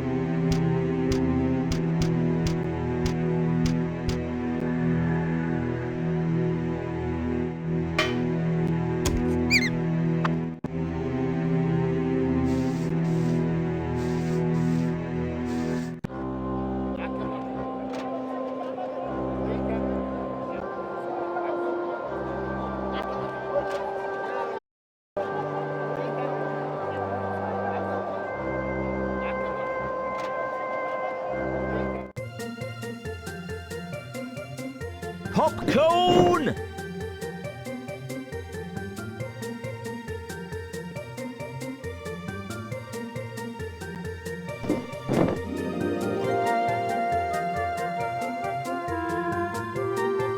That leads to Ankh-Moor-Pork. That leads to Ankh-Moor-Pork. Odium? What's an odium and why should I care?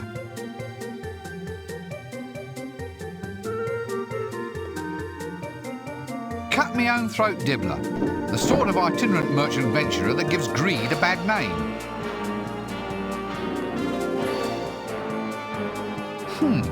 Trolls prefer blondes. Why, do they go better with broccoli? Popcorn!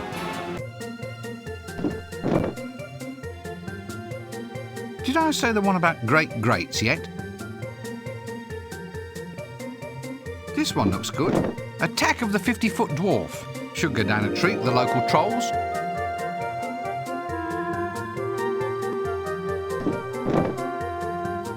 Oh dear, the milkmaid.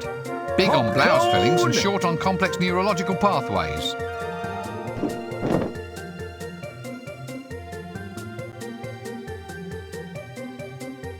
Boo-boo-be-doo, boo-boo-be-doo. Boo-boo-be-doo, boo-boo-be-doo, boo-boo-be-doo. Boo-boo-be-doo, boo-boo-be-doo, boo-boo-be-doo. Boo-boo-be-doo, boo-boo-be-doo, boo-boo-be-doo. Oh, no, I just don't think this is working. By the great beard of someone unusually well bearded. What happened to you? I thought you were a milkmaid. I was a dairy products distribution agent, thank you. All that's behind me now. I'm a thespian. I'm sorry. An actress! A star of stage and screen! I'm starring in a new cliquey called Trolls Prefer Blondes. Oh. And why do trolls prefer blondes? Well, apparently I'm damn, what's that word for generic pop idol? An icon? No, icons grow on trees. Those are acorns. Really? I'm sure it wasn't acorns. Oh, well then. Maybe it was coconuts or melons then. I'm sure I heard it mentioned somewhere. I think I'm beginning to get the idea. Anyway, now I'm a famous pop coconut. It's ever so exciting.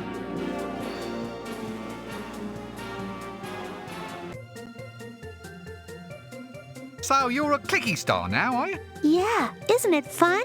They said my assets and experience perfectly suited me to the job. Experience? You were a bloody milkmaid. So? I fail to see what milk production has to do with qualities of screen charisma. Ah. Oh, forget I said that. What a lovely dress. Very, very glittery, wouldn't you say? Not that I'm hinting about clues or anything. Glitter is what all this clicky business is about.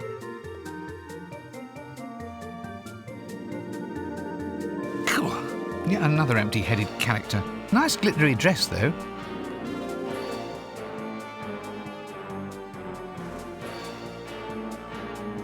Oh, that's enough of this conversation for me. Popcorn!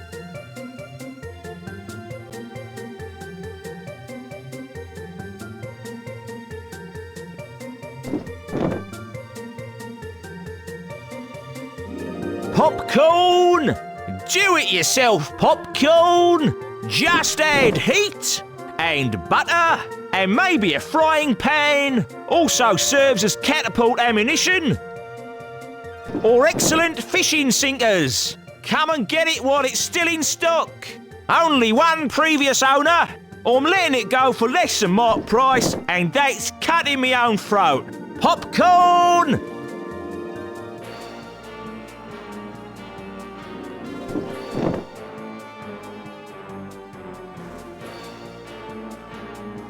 I thought you might have, is this all your life has to offer? I thought you might have, improved yourself. Reached for higher goals. I'm reaching, Gov, I'm reaching. Matter of fact, I'm going into clickies.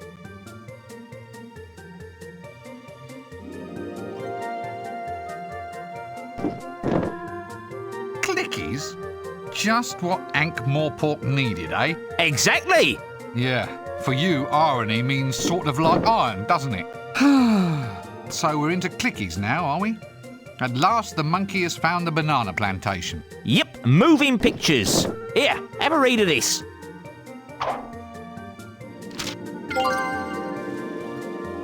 Clickies. Oh, now there's romance for you. Hot dogs, popcorn, drink stands, the merry rumble of candy rolling down the aisles. And the shows. Don't forget the actual clickies themselves. What? Oh yeah, I mean the shows go without saying. Chocolate dipped ice cream, novelty drinking cups, collectible lobby cards. I don't believe this. You mean to tell me that art has to take a second place to cheap licensing and marketing? Well, I can tell you that I'm above that sort of thing. Catch me being involved in some damn licensing scam? Ha! Fat chance. The last thing I'd ever do is allow myself to become involved in a shabby marketing ploy designed to use a famous name to sell a product which is in itself utterly devoid of any real... Right. Well, good luck with the career and I'll be off. Did we mention the range of pewter figurines and exciting T-shirts this time? Shh. Popcorn!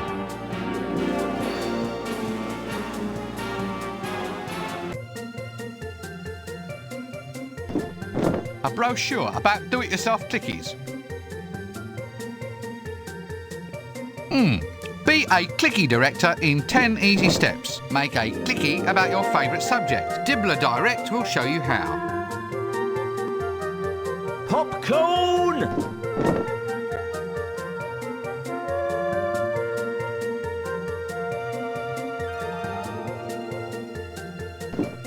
What, you want me to walk around carrying a big sign?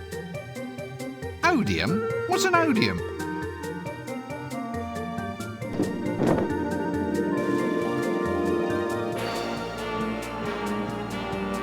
Popcorn!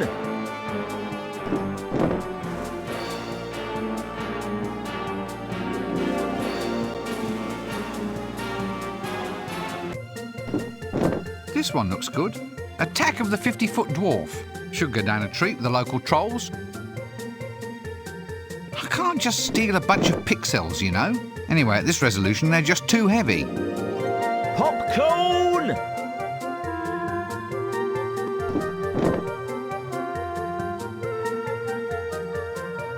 Let's not play with the scenery. It may upset the space-time continuum.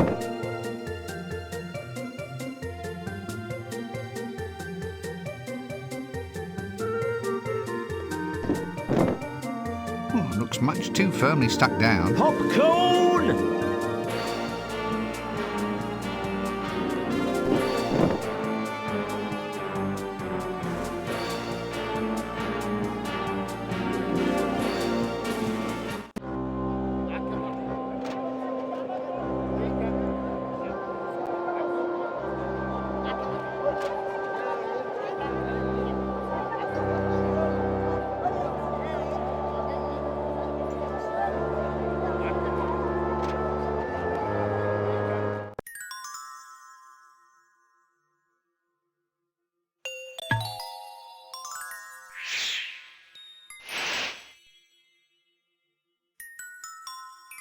My old pals, the Fool and Chucky.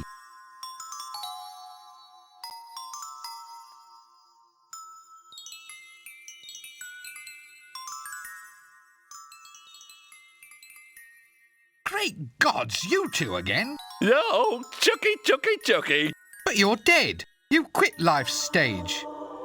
You're resting. Chucky wants to be the ghost of all jokes past. Being dead is grand. Look, we even get flowers. Oh, Chucky. Now look. Knock, knock. Who's there? Cohen. Cohen who? Cohen, answer the door. Oh, Chucky. Why is it everyone else toddles off to heaven or hell and you two get to hang around here? Chucky, chuck. I'm stucky. You can't leave. I mean, you're dead, but not gone before. You're haunting. No, death hasn't come for us yet. Left us floating here, he did. Chucky can't leave the Guildhall stones and mortar. Not even for Sures. Sures? What's yours? Oh, a pint of lager and roast boar crisp, thanks. Oh, Chucky. You're right. You are the ghost of old jokes.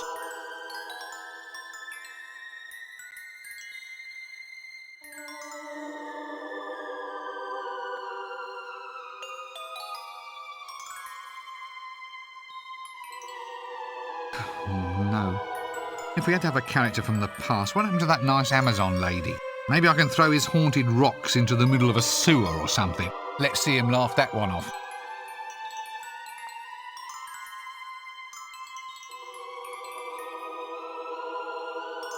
Well, that's enough of this conversation for me.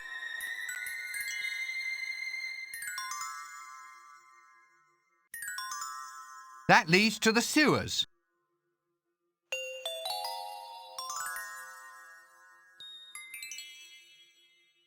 A clown's hooter. Now I can blow my own horn at last. Got leg here.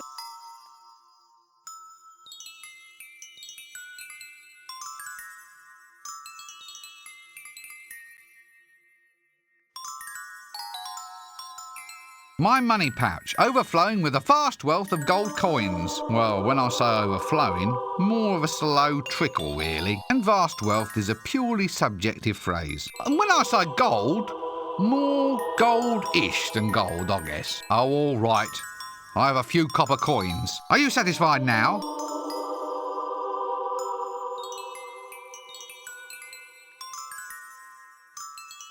That leads to Ankh-Morpork.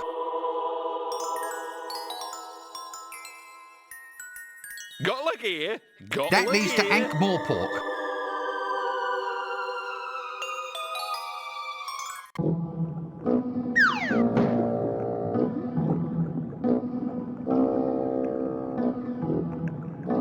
That leads to more sewers.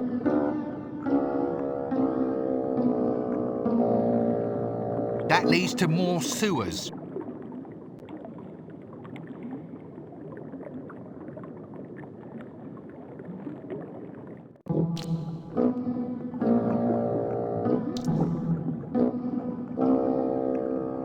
What a great. Hey, there's the milkmaid. Quite a flattering angle, really.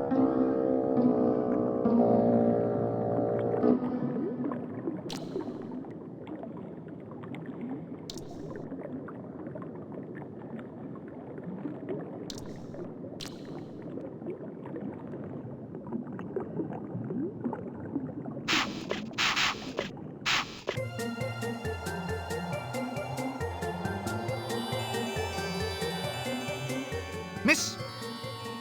Are you all right? Should I stop now? No, keep it going a little longer. My agent always said I needed more exposure.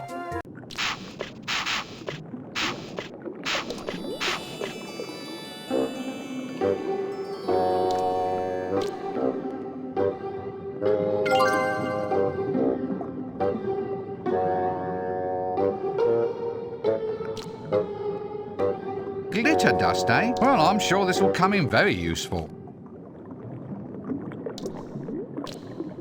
Oh, that feels good.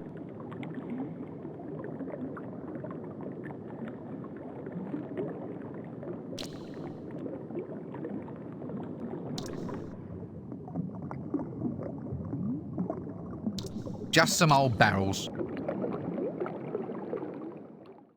No, there's nothing in them.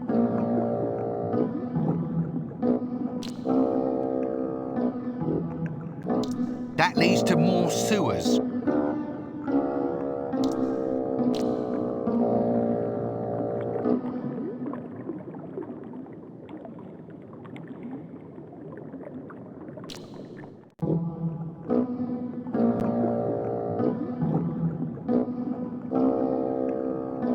That leads to the Pork Futures warehouse.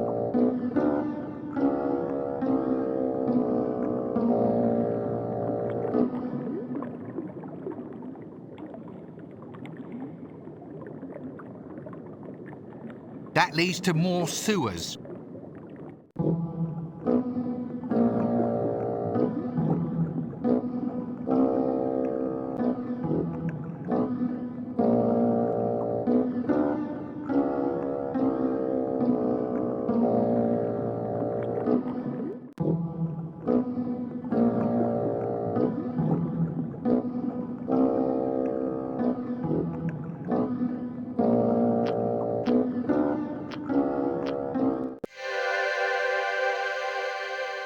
Pork Futures.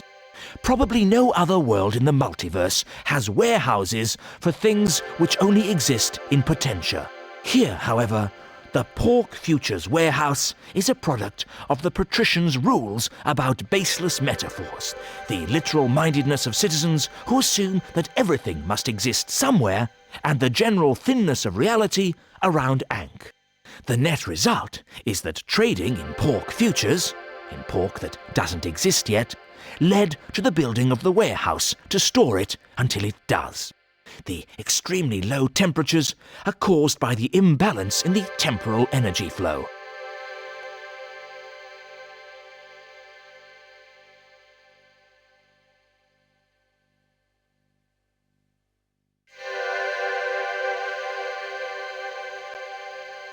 I hope this ice isn't made from that river water outside.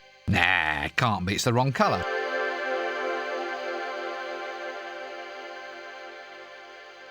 Well, I doubt whether I can move it by hand.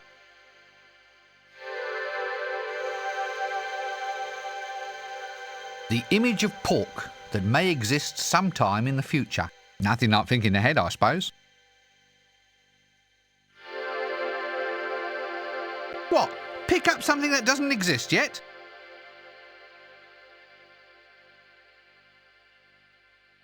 The image of pork that may exist some... What? Pick...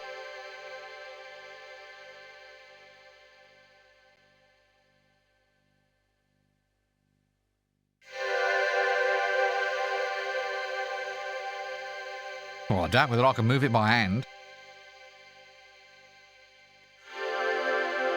Let's just leave him alone.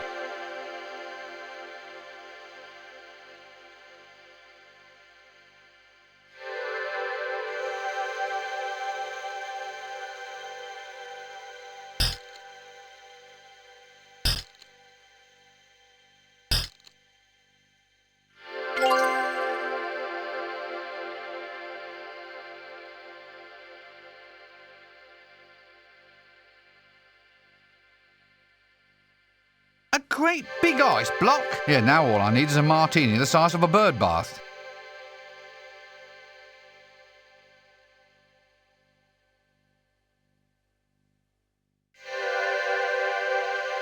It'll only melt faster if I touch it now. A clown's hooter. Now I can blow my own horn at last. I'm not touching that, you never know where it's been.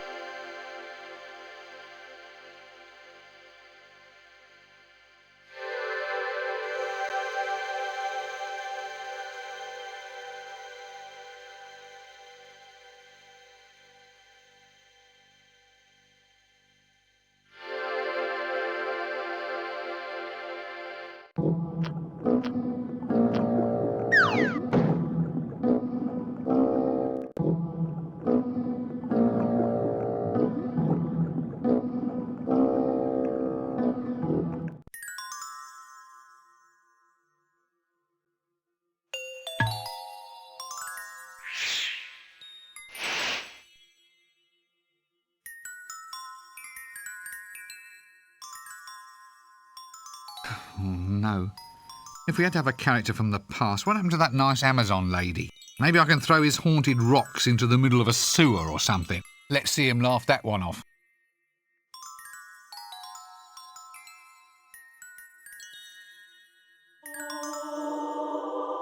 Got luck here. Got luck here.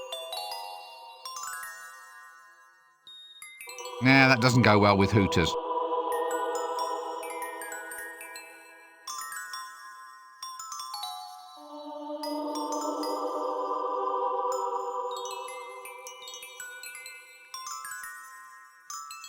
That doesn't need any air added.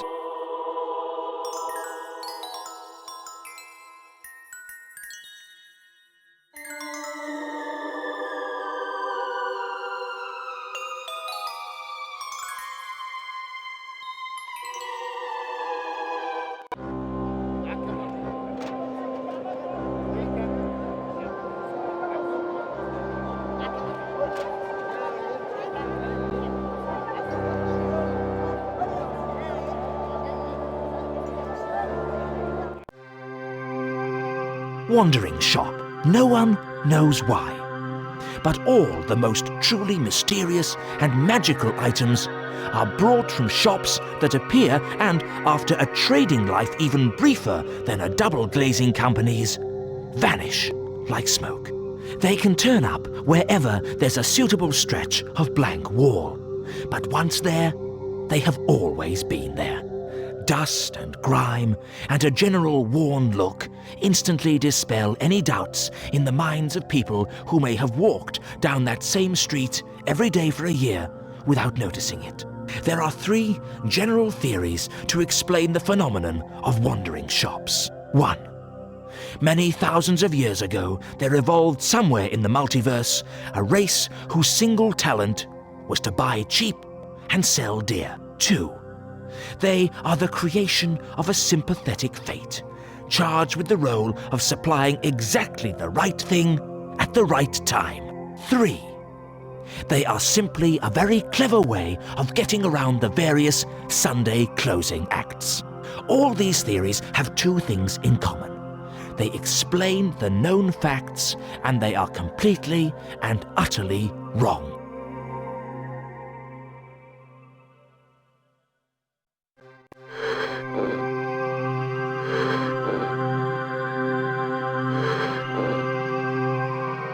A stuffed flamingo. Yes, well, I'm not quite sure what it's doing in an adventure shop, but if you must have a flamingo, then I suppose this is as good a place as any in which to put it.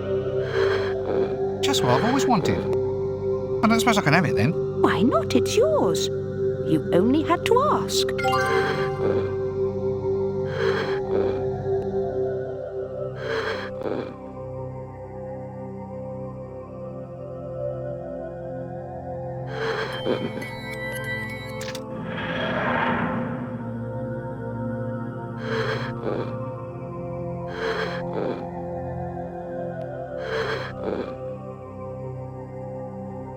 That leads to Ankh-More pork.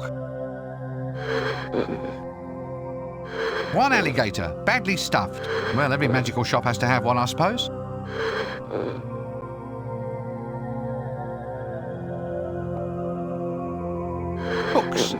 perfect resting place for overfull coffee cups. I'll have to get a few more of those.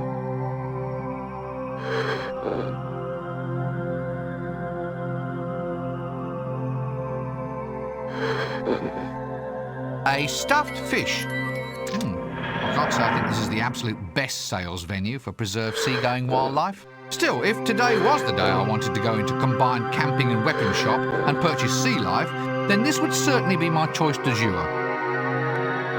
Frog-scented incense? Extra smoky? Frog-scented? In the middle of summer?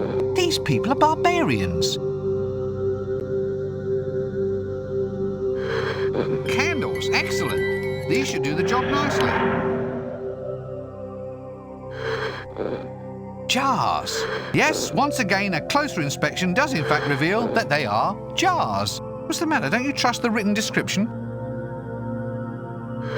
An old woman. Well, I say old, but given the cruel abuses of this dingy level of technology, the possibilities of childhood malnutrition and debilitating diseases in later life, that gives a fair range, doesn't it? And even if she is old, I mean, old is a relative term. She's older to some people and younger to others.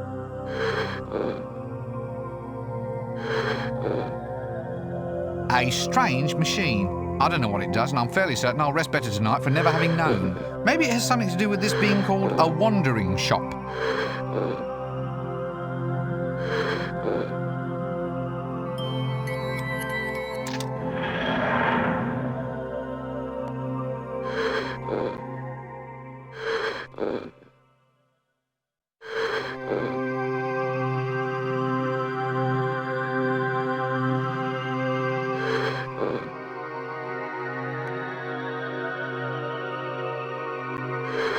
Hey there, Your Highness.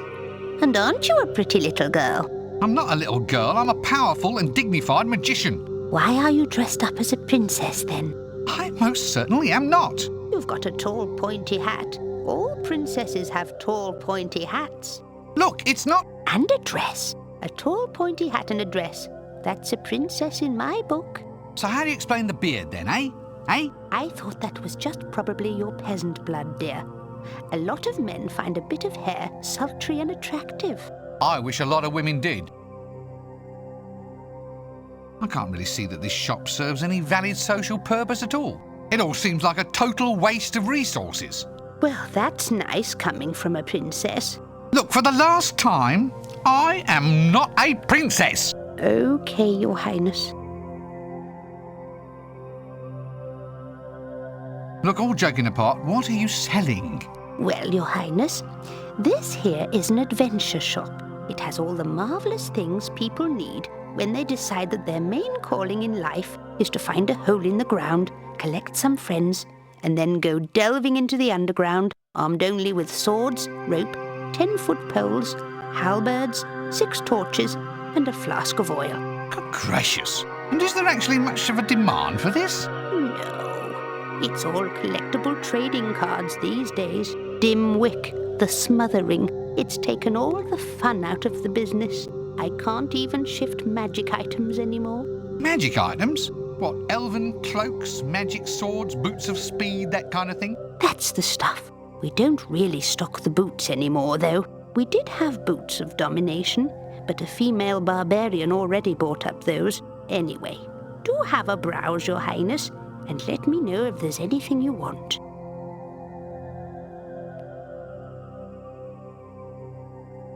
Candles? You do candles? Yes, Your Royal Highness.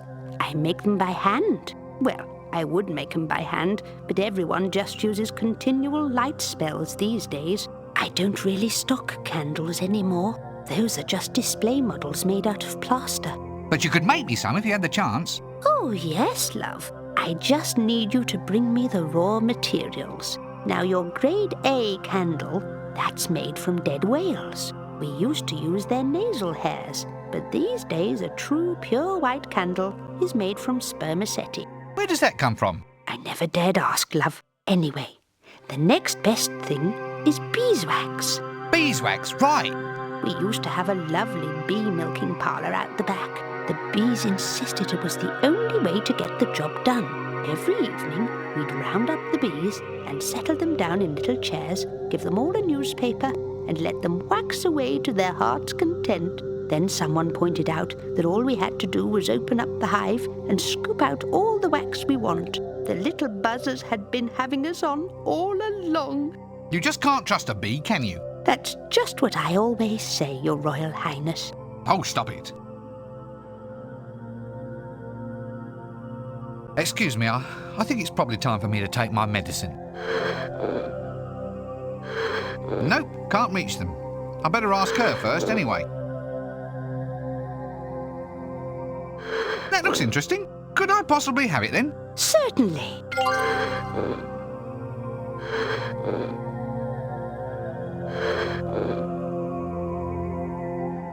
Incense.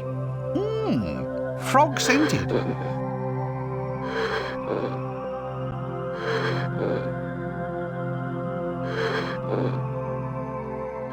That looks nice. Can I have it then? Certainly. What?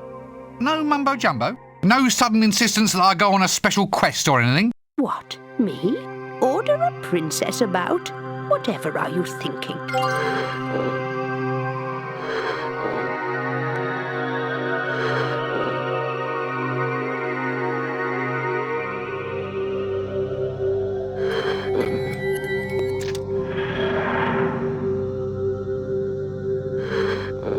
A stuffed fish? Well, you'd be stuffed too if you'd had your innards replaced with old wool bits and cotton scraps. I better not poke it too hard, it might burst. Yuck. Incense. Frog scented.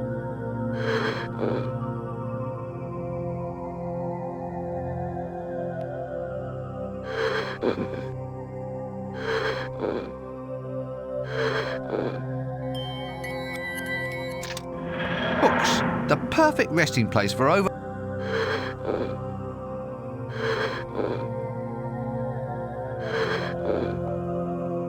That looks nice. Can I have it then? Certainly not. It's not for sale.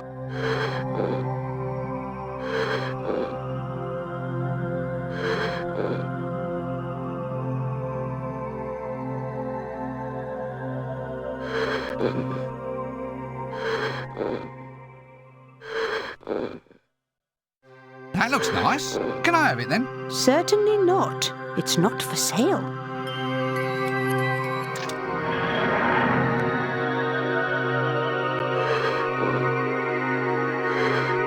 I'm already lost. Let's not make it worse.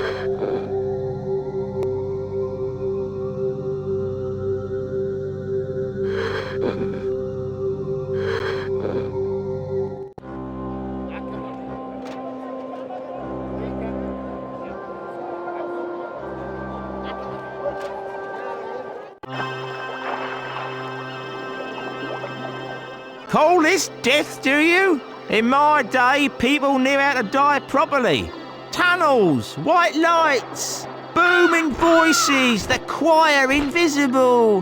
Right, that is it. If a job's worth doing, then it's worth doing yourself in. Oik! Nice day for it. Drop dead!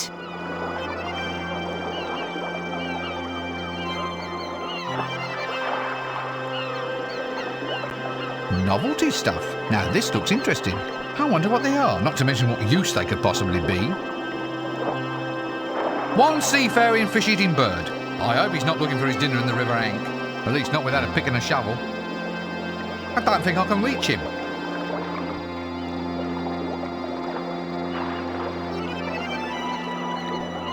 A hammer-headed shark.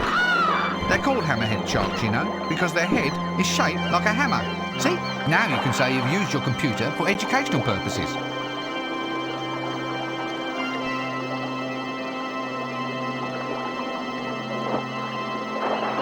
Ah, Jim lad.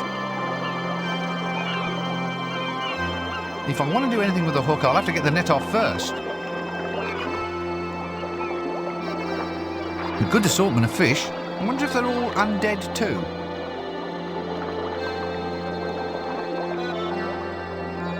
They're all stuck in the net. Oh, it's stuck inside the net.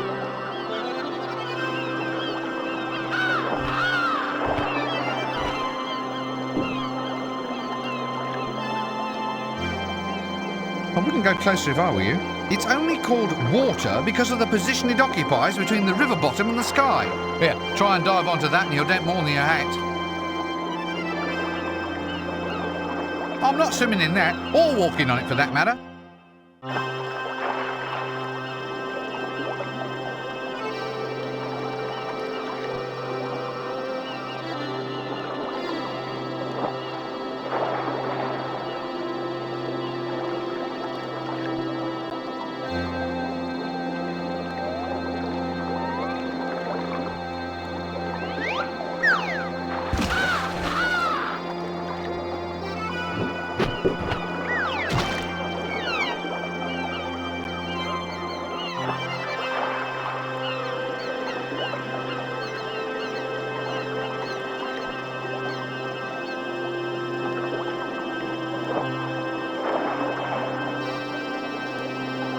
I've heard of stunned mullets, but never a stunned mallet.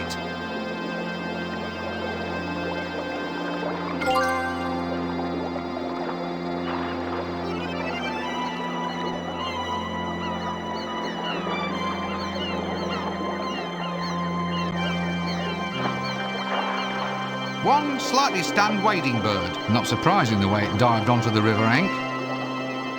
Nice soft down. Better than what's in my mattress, whatever that might be.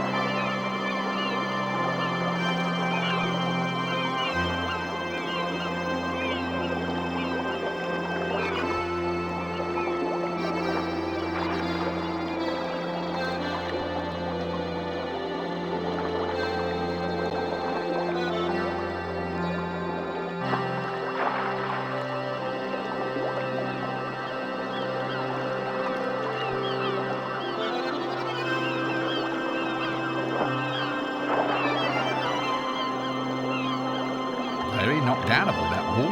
I should report them to the Better Homes and Gardens people.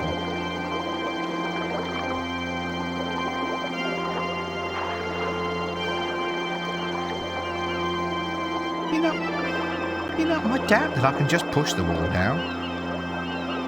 Novelty stuff. Now this looks interesting. I wonder what they are, not to mention what use. Now that would be novel.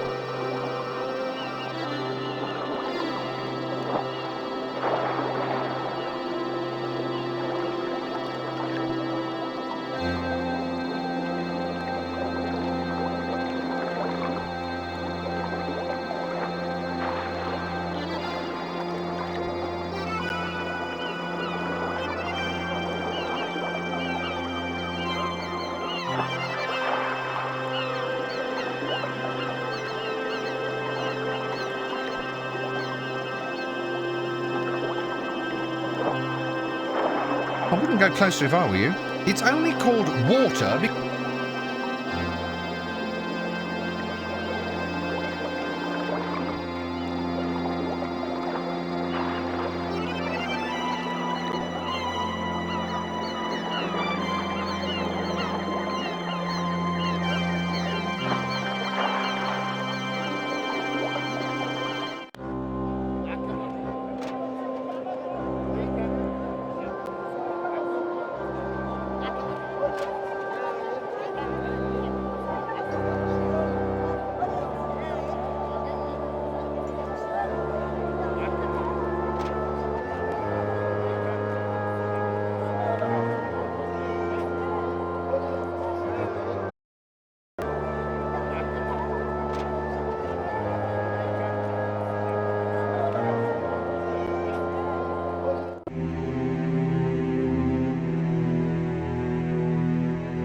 Yeah, that leads to Mrs. Cakes.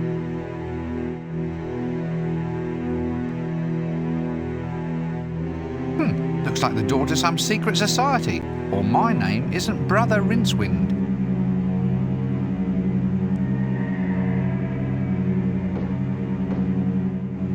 Hello there! Ha! A likely story. That's just the sort of attitude I've come to expect from you living fascists. What? I never said a word. Words? Yeah, right. That's where it starts. Dead common. Dead boring. You've used them. Don't say you haven't. I'm not prejudiced. I'm dead set against it. See? There you go. If there's ever going to be any justice for us undead, then we have to start at the grassroots.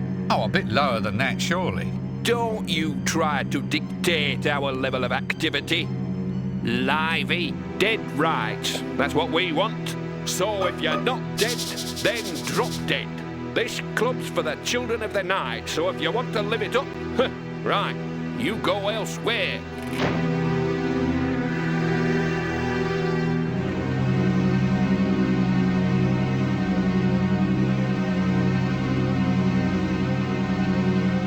That leads to Ankh-Morpork.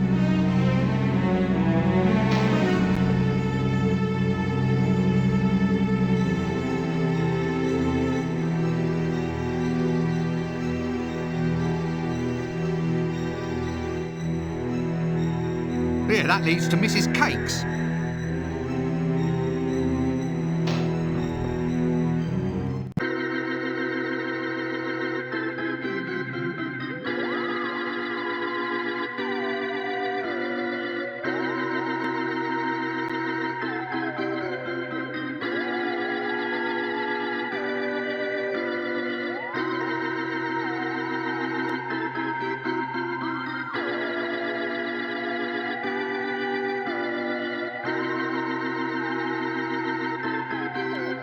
Is it? Oh, I haven't been outside.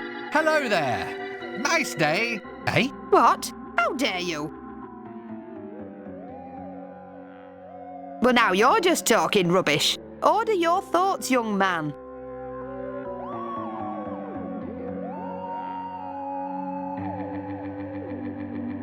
Is it? Oh, I haven't been outside. Hello there. Nice day. Eh? What? How dare you?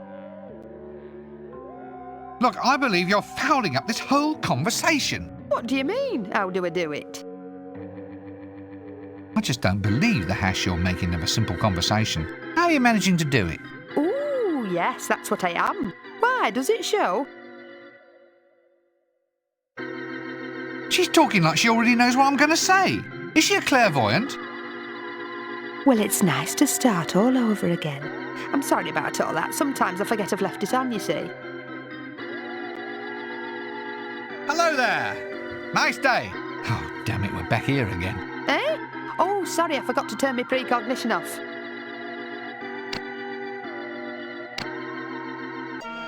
There we are. That should be much easier. Thank heavens that's all over. I'm so very sorry about that, young man. I'll forget my own head next. Now, how may I help you? A psychic, eh? Well, who'd have thought it? You did, do you? About 3 minutes from now. Do you really get away with all this? Just pretending to read other people's thoughts for a living? Well, it's not as if I'm making money at it. Ask most people to cross your palm with silver and they look at you like you're some sort of beggar. The only fringe benefit these days is the ectoplasm. Ectoplasm? What do you use that for? Never you mind. I am too. You're not really a psychic. I will. Prove it. All right, ask them. I know. Answer my questions. Blue. Describe my favourite colour. A rash. Describe what I got for my birthday. Fat, toothless and covered with sauce. Describe my breakfast. Frilly underwear. Nope. I just can't remember what I meant to ask just then. I do, and you ought to wash your mind with soap and water. Now, why don't you just go off about your business, or I'll tell all the nice audience about what you keep in your sock drawer. Where does ectoplasm come from, anyway? Ooh, you can wring it out of spirits if you can catch them. Squish it out of them like wringing laundry.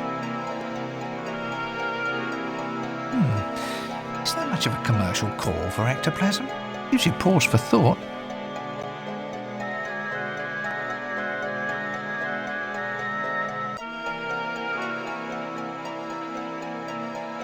Goodbye for now. One crystal ball, complete with test pattern. Just snow. Guess I don't know how to work it.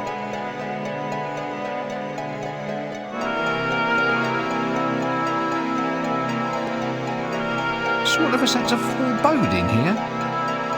No, I don't think so. I have a nasty feeling that this skull motif will come up a lot later on. I'd better ask her about buying it. A genie bottle, eh? Obviously a good home for beings of the non-substantial persuasion.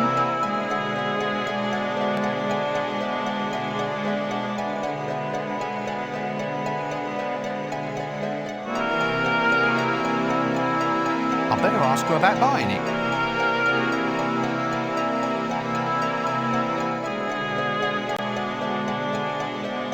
Quite well, thank you. Well, go on, ask it. I get a migraine if you don't ask the right questions once the answers have come. Hello, Mrs. Cake. How are you? That's better. Quite well, thank you. Well, Might I borrow that genie bottle you have up on the shelf up there?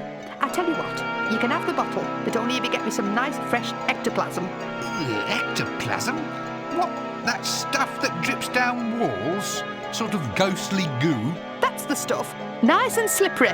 Won't the wallpaper get all sticky? That's what the punters want these days, dear. They don't think you're a proper psychic unless there's ectoplasm sloshing all over the place. Well, that's it for now.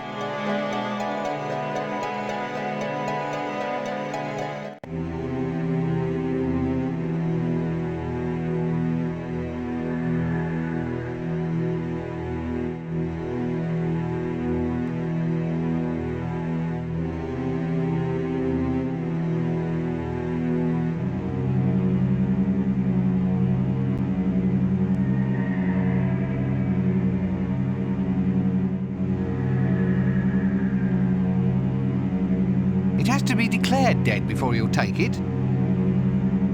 It has to be declared dead before you'll...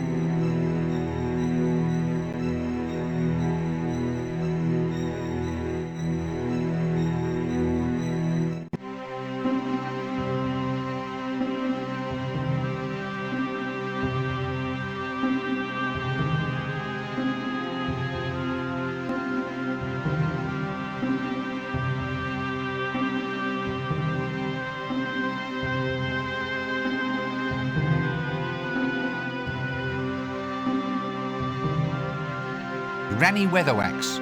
A tough lady, this one. Best to let her get the beauty sleep she so obviously needs. Can you imagine what horrors that could be kept in here? I guess this is the bucket they all kick before they go.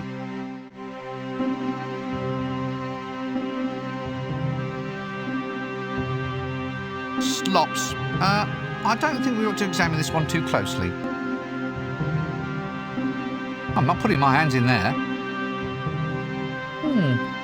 Reasonably sharp and not too much goo on it.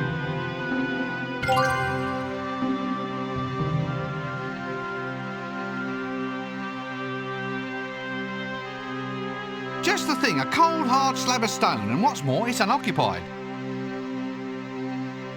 I'd need a good reason before I'd lie on that cold slab.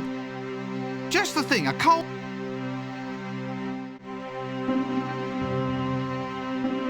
poster. Neo-Fauvist post-cubist surrealism, I see. Oh, wait a minute, I think it's upside down. Let's leave the scenery alone.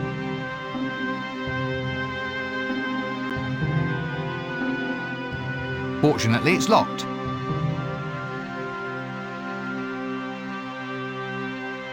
Rincewind.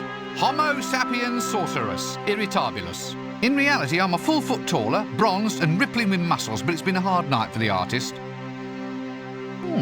Jars, eh? I'd say somebody around here has a pickling fetish. I'm already in enough of a pickle.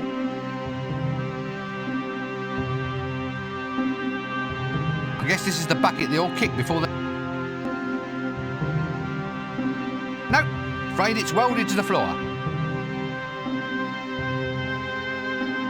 As she can't answer, there doesn't really seem any point.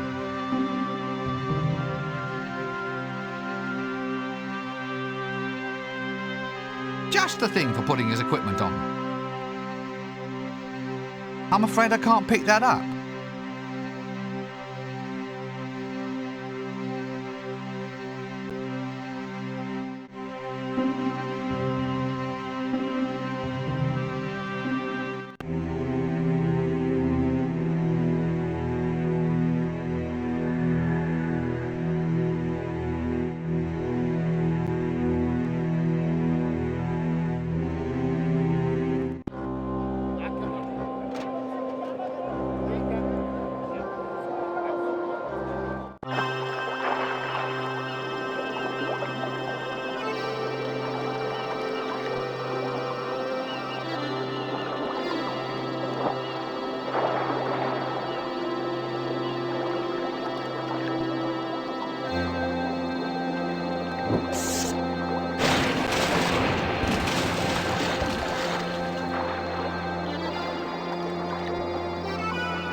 Despite what you may want, I can't really hang myself off this hook. Ah, Jimrat. Just the thing for hanging something on. A hammer-headed shark. They're called hammerhead sharks, you know, because their head is shaped like a hammer. See? Now you can say you've used your computer for educational purposes.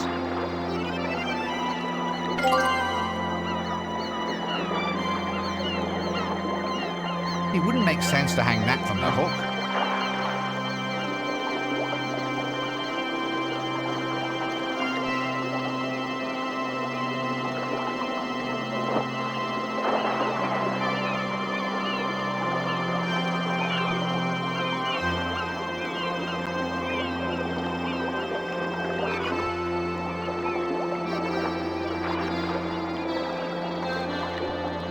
It wouldn't make sense to hang that from the hook.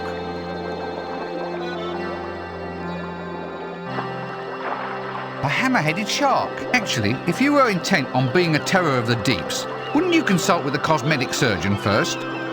It feels all wet and fishy.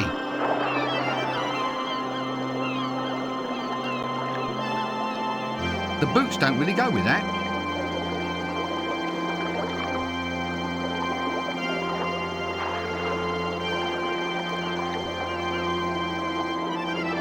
You know, I doubt that I can just push the wall down.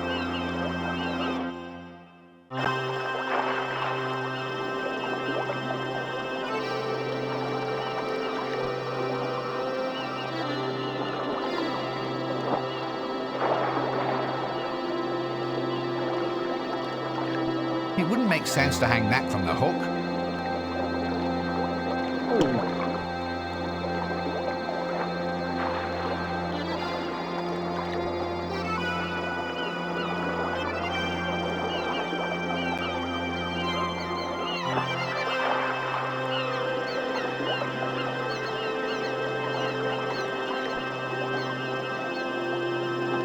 I'm not swimming in that, or walking on it for that matter.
I think you might be confusing me with someone who actually wants to exert themselves.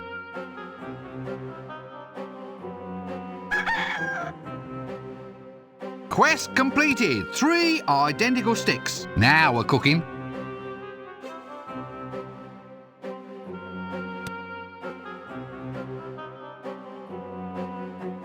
A maze? Oh, please, let's not add this to our list of woes. Let's just stay out here where everything's nice and calm. I'm already lost. A rooster. It's one of the few organic life forms on campus that is almost definitely not an ex-faculty member.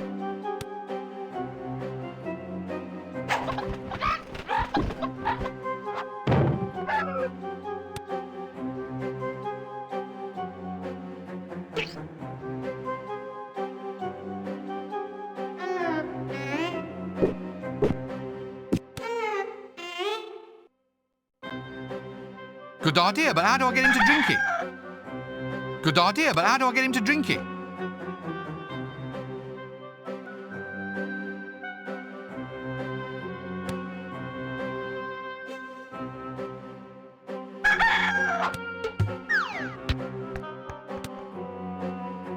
I can't put that in the pot.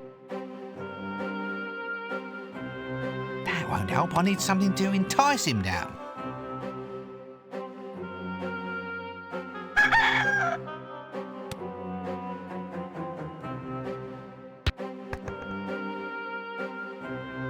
That won't help. I need something to entice him down.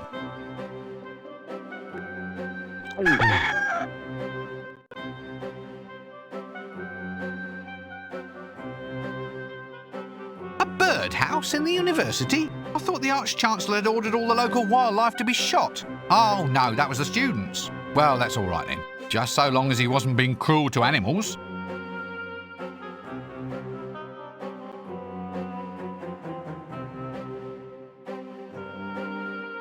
I have no need to plant that.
Popcorn!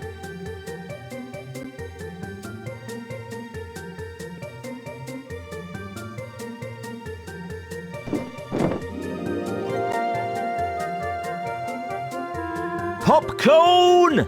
Do it yourself popcorn! Just add heat and butter and maybe a frying pan. Also serves as catapult ammunition. Or excellent fishing sinkers. Come and get it while it's still in stock. Only one previous owner. I'm letting it go for less than market price, and that's cutting me own throat. Popcorn! Oh, no.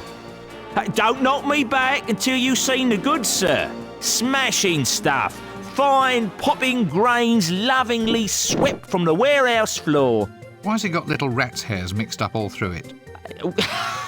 Just keeping the grains warm, sir. An added extra and no additional charge. Oh, all right then. Anything to keep you quiet.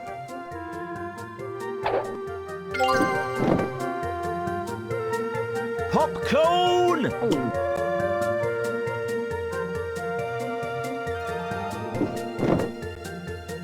Alcohol-soaked corn. This should give something a decent hangover. Corn soaked in alcohol. The cereal that goes snap, crackle and hiccup. I prefer my corn straight. Popcorn!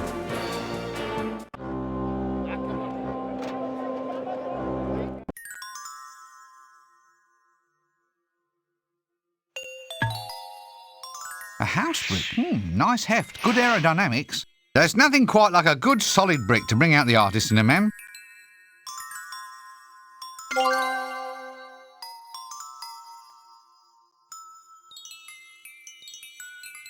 Now pay attention. Attention, yes. You said that you have to haunt the stones and mortar of the guild. Guild, yes. Well, is there any reason why you have to stay here? I mean, if the stones are moved, then you can move with them. You could just hop into one of the rocks, and I could take you somewhere more interesting. Interesting, yes.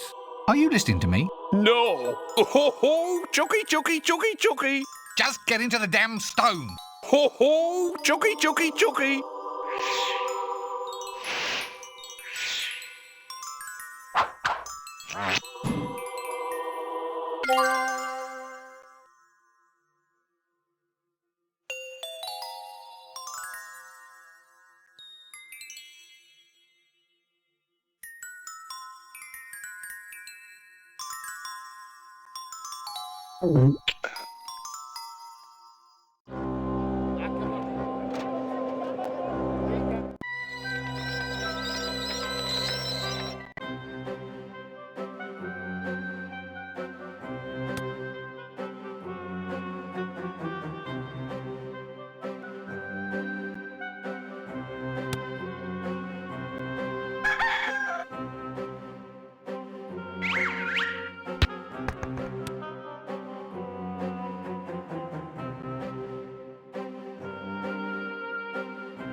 One rooster, totally plastered.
One rooster, cold turkey sober.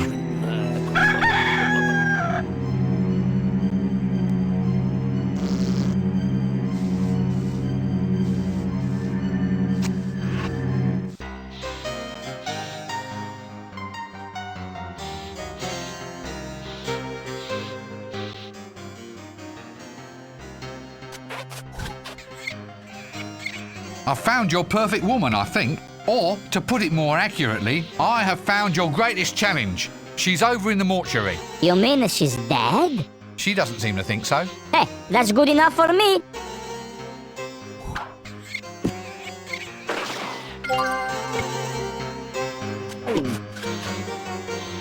A ladder, long and solid, just the thing to beat yourself unconscious with and finally get a bit of kit. Nowhere really to climb to inside this window.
Painwood coffin. Actually, it's a little cosier inside than is strictly necessary.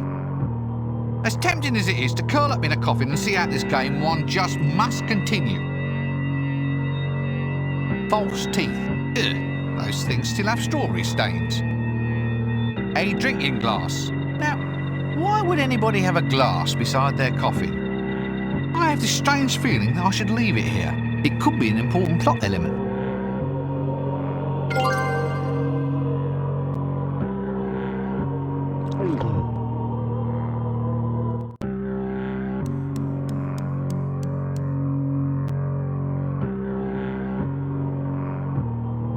All the better to bite you with. Ouch, they're sharp.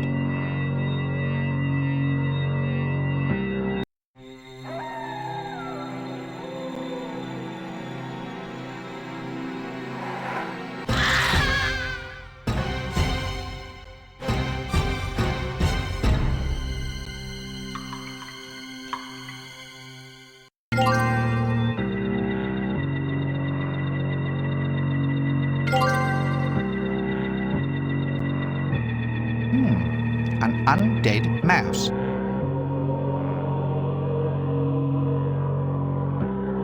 No way, he might bite me and turn me into a vampire.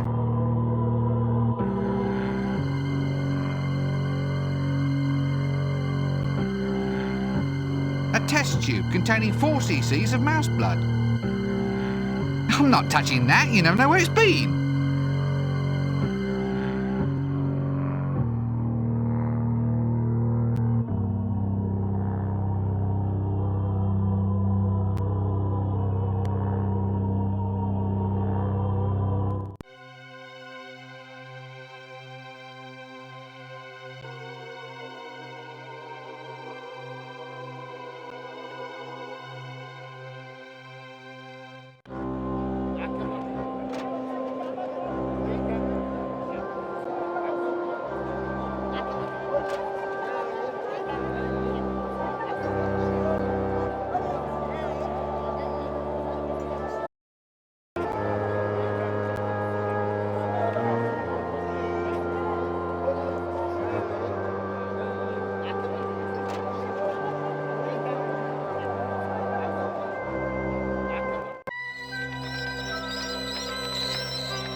No. Don't you know it's wrong to mix spirits? Oh, Chucky, Chucky, Chucky, Chucky. Oh, Chucky, Chucky, Chucky, Chucky, Chucky.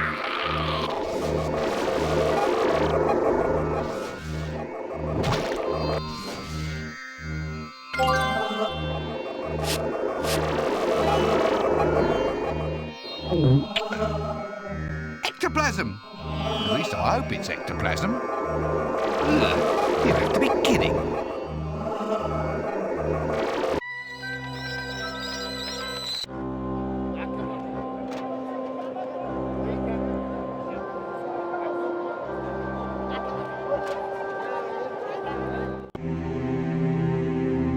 Oh, hello, it's you again. He says, hello, how are you? And shouldn't you be getting a move on and get Death back on his feet? That's very clever. Where did you come from? You'd have to ask my mother and father. They never tell me. That's just a familiar little joke. Yeah, a very familiar little one. That's just a little bit of sarcasm. You just wait until I get my own body back, young man. I'll give you sarcasm.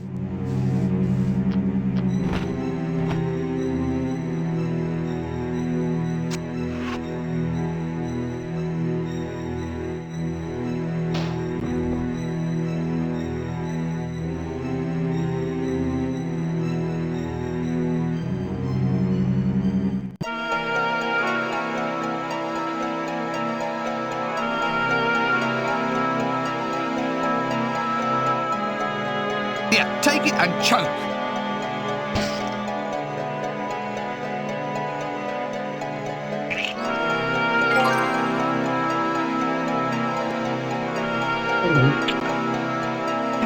a genie bottle, 3 wishes and whoosh, he's off into retirement. What kind of a job is that? Actually, that sounds like a very good job. No, it's empty, and I certainly can't fit inside.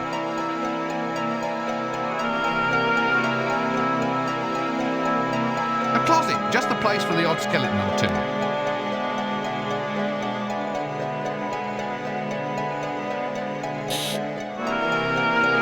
An ironing board. I never use them myself.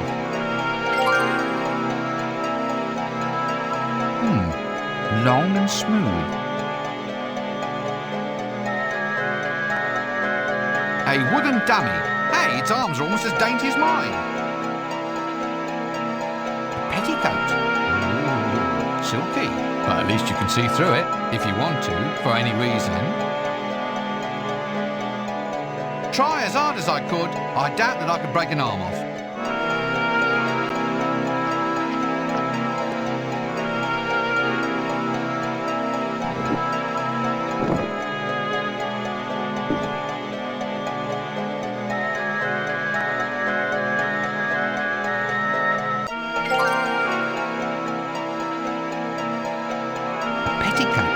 Such thin and delicate material, I can see clear through it.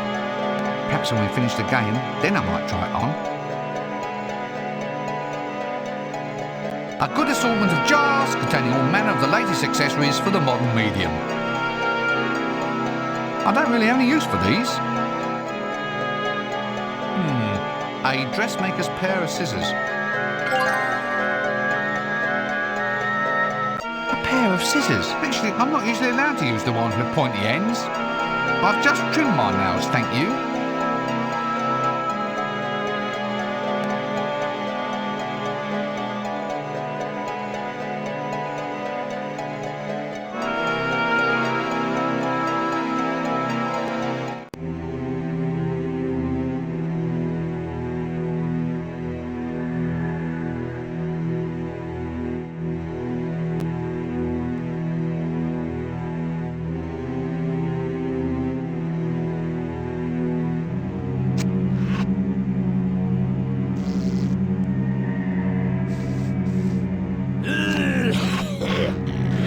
I think I may be onto something here. If only he had a reason to go in this bottle. Good idea. It may hide the smell.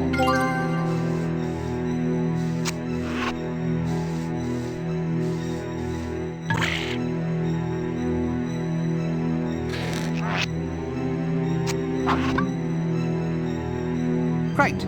I've just captured a smell. I wonder if I'll ever be able to shake it off. A foul smell trapped in a genie bottle, guaranteed to not grant you any wishes. Phew. I'm not touching it.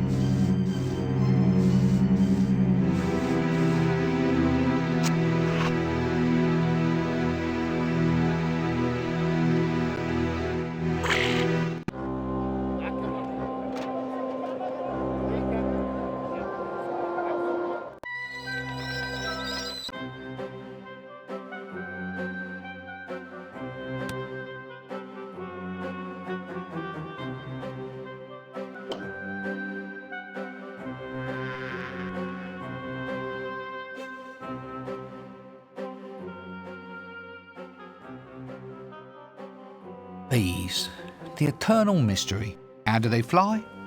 How do they communicate? And why are all the workers dumb enough to go off and toil in the fields all day, leaving the queen lounging about, guzzling nectar and having a good time?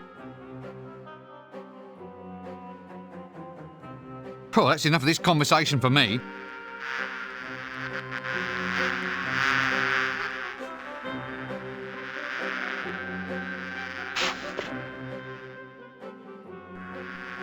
Look, here's something that may interest you.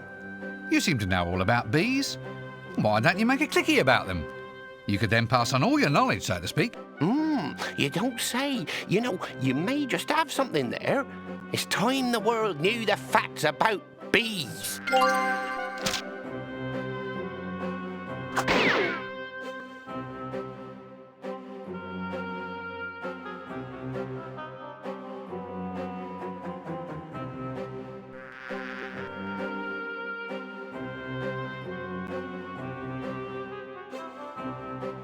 Bees bees, nature's little workers. I guess we could all learn from them. You have to be kidding.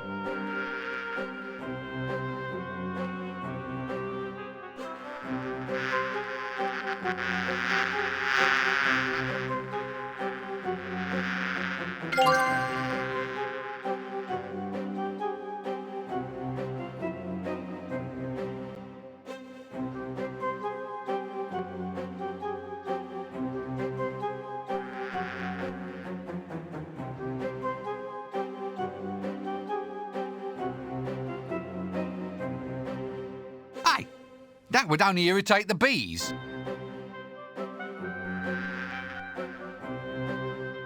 Strike a light. I'd only set fire to the inventory window.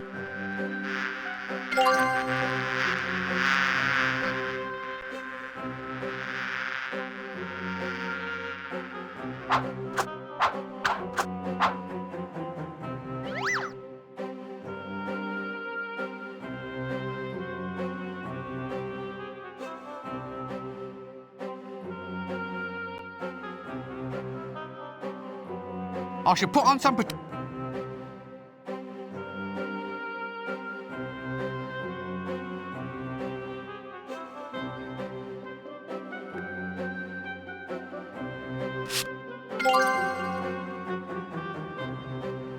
finest beeswax. Well, maybe not finest, it's usable beeswax anyway. Strange texture, very malleable.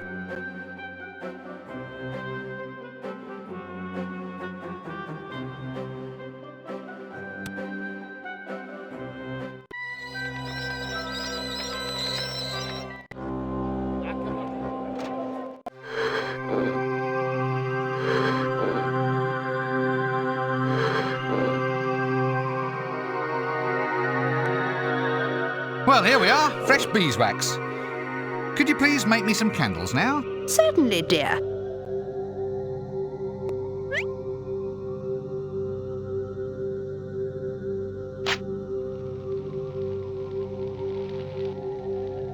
There we are. Candles, Your Highness. Oh, well, they're very neat. Can't you make them more, well, more dribbly? Oh, so it's for sinister arcane magics, then. Foul, mind-twisting blasphemies from beyond the outermost edge of nightmare? Well, yes, a bit. Oh, well, you should have said, dear. No, beeswax isn't suitable for those. You're either going to have to go out there and hunt down a whale and do whatever you have to do, or... Or what? You could get the bees to make the special poor dribbly wax by making them sweat. You've got to encourage the bees to drink a lot. Are you making a note of this?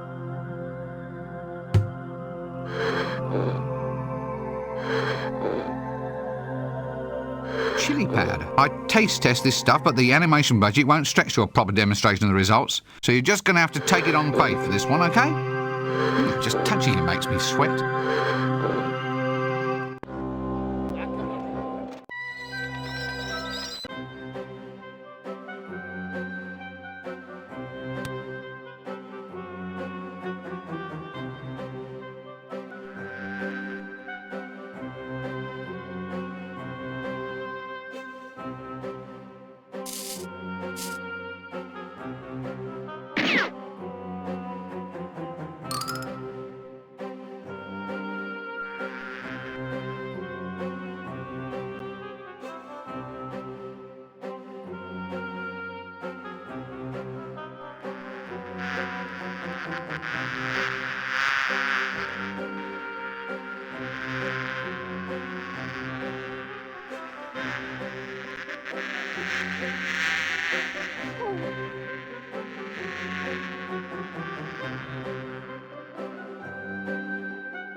Strike a light.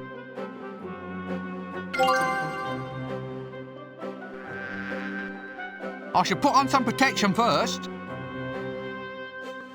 I should put on some...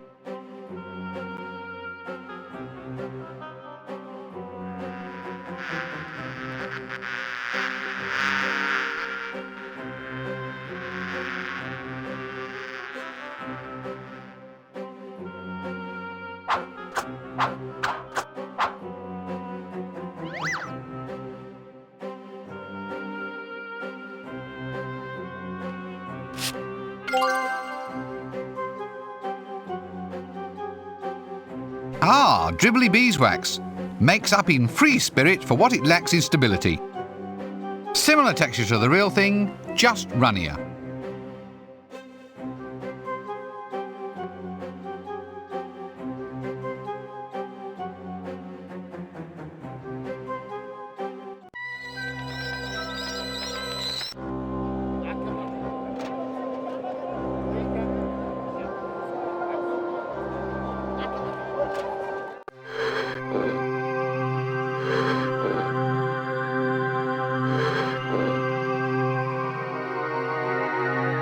Here's some nice sweaty and dribbly beeswax. Could you make me some candles, please? Certainly, my dear.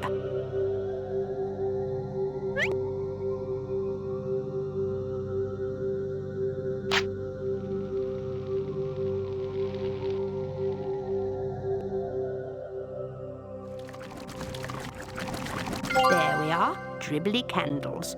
Just suitable for consorting with loathsome horrors from beyond the shrieking nightmares of mortal man. Here, what you planning, Your Highness? You're not trying to put one across on your husband or something, I hope. Look, I keep telling you I am not a princess. And I am not engaged in summoning evil entities from beyond. We got plenty of demons running around the university in any case. Mostly they study law. Law? Why law? It's the wizard's fault, really. Everyone keeps saying that they want a demon to do their will. Too much setup and not enough joke there, I feel. Excuse me, I think I have to leave.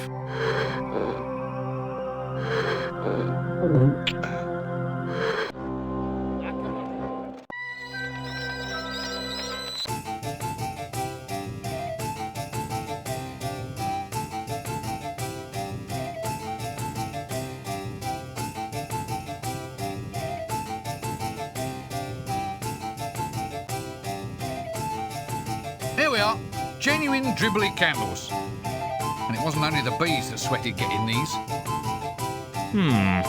Not strictly necessary, but I suppose they'll look nice.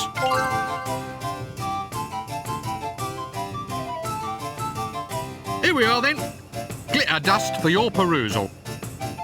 Ah, right you are, my boy. Excellent. We'll make a junior apprentice wizard out of you yet.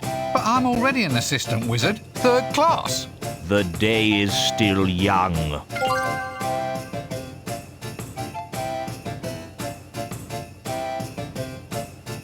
There you go. Bet you thought a mouse didn't hold that much blood. How exactly... No, never mind. Some things are best left unknown.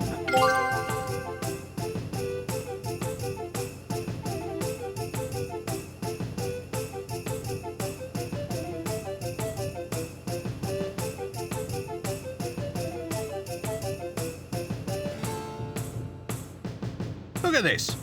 Sticks, 3 thereof, all exactly alike. Precisely as specified. Oh, very good. What did you do then? Just go and get some sticks from the garden?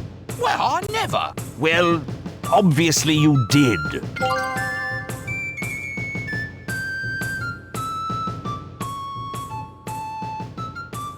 Here you are, one vile stench. What's this then? Looks more like a genie in a bottle. You'll get a lot more than you wish for if you open it. Right. Well, that's it then. That's 3 sticks of wood, 4 cc's of mouse blood, glitter, stench, and dribbly candles. Really? What for? For the Rite of Ash Kent.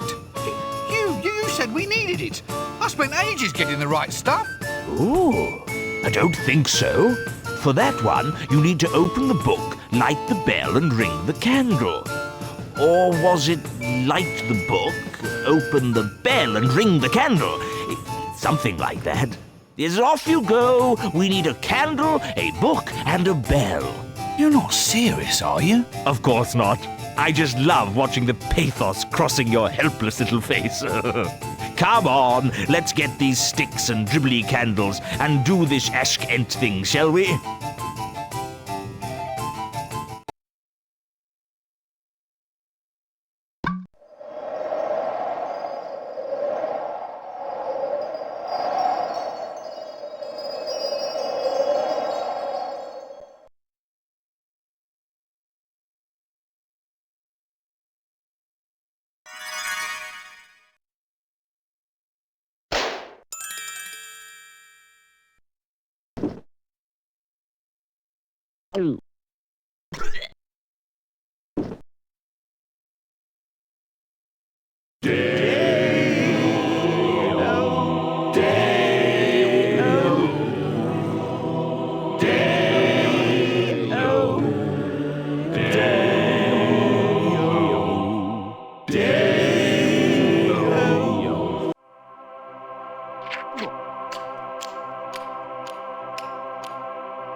Come, Mr. Tallyman, come tally me banana. Daylight come and I wanna go home. We're gonna summon death here, then have jelly for our afters. Daylight come and I wanna go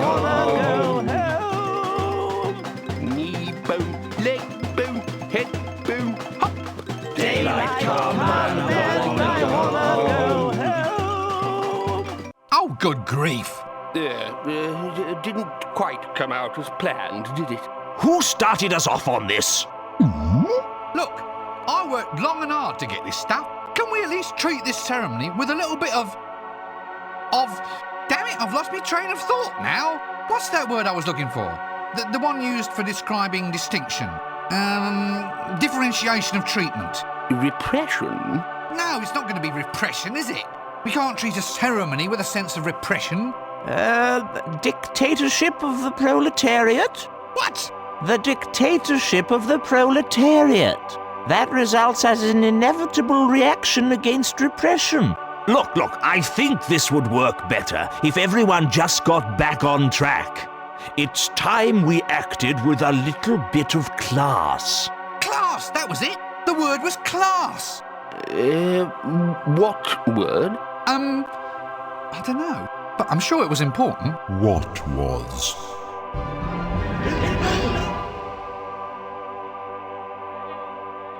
How long have you been here, then? Since the banana. Will this take long? I'm on holiday. It's good here. Sun, sheep, sand, hats with corks. No worries. I'm supposed to have a chunder in a minute. A chunder? What's a chunder? You know, I'm not sure, but it sounds interesting. Now look here, you. This city is in chaos. How dare you go swanning off to foreign lands while we're up to our armpits in undead? Now you get right back here and get back to work. Work? I don't remember any work. All I remember is a great big bang. Then an eternity of beer. And no worries, mate. Lucky blighter. Now I've had about enough of this.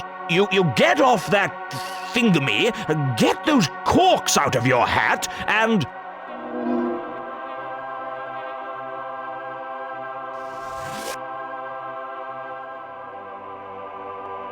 What? Now, just you come back here. I have a plan. Oh, no. Rincewind, lad! How wonderful to see you looking so well, so very sprightly, so very, shall we say, so very mobile. You want me to go find out where Death has gone? Oh, only if you don't want to spend the rest of your life staring out across a pond at all the other toads. Frogs? If you prefer. If we had a proper union like the alchemists do, I'd have a few harsh words for you. Like a dictatorship of the... Oh, shut up. Act 2. Come die with me.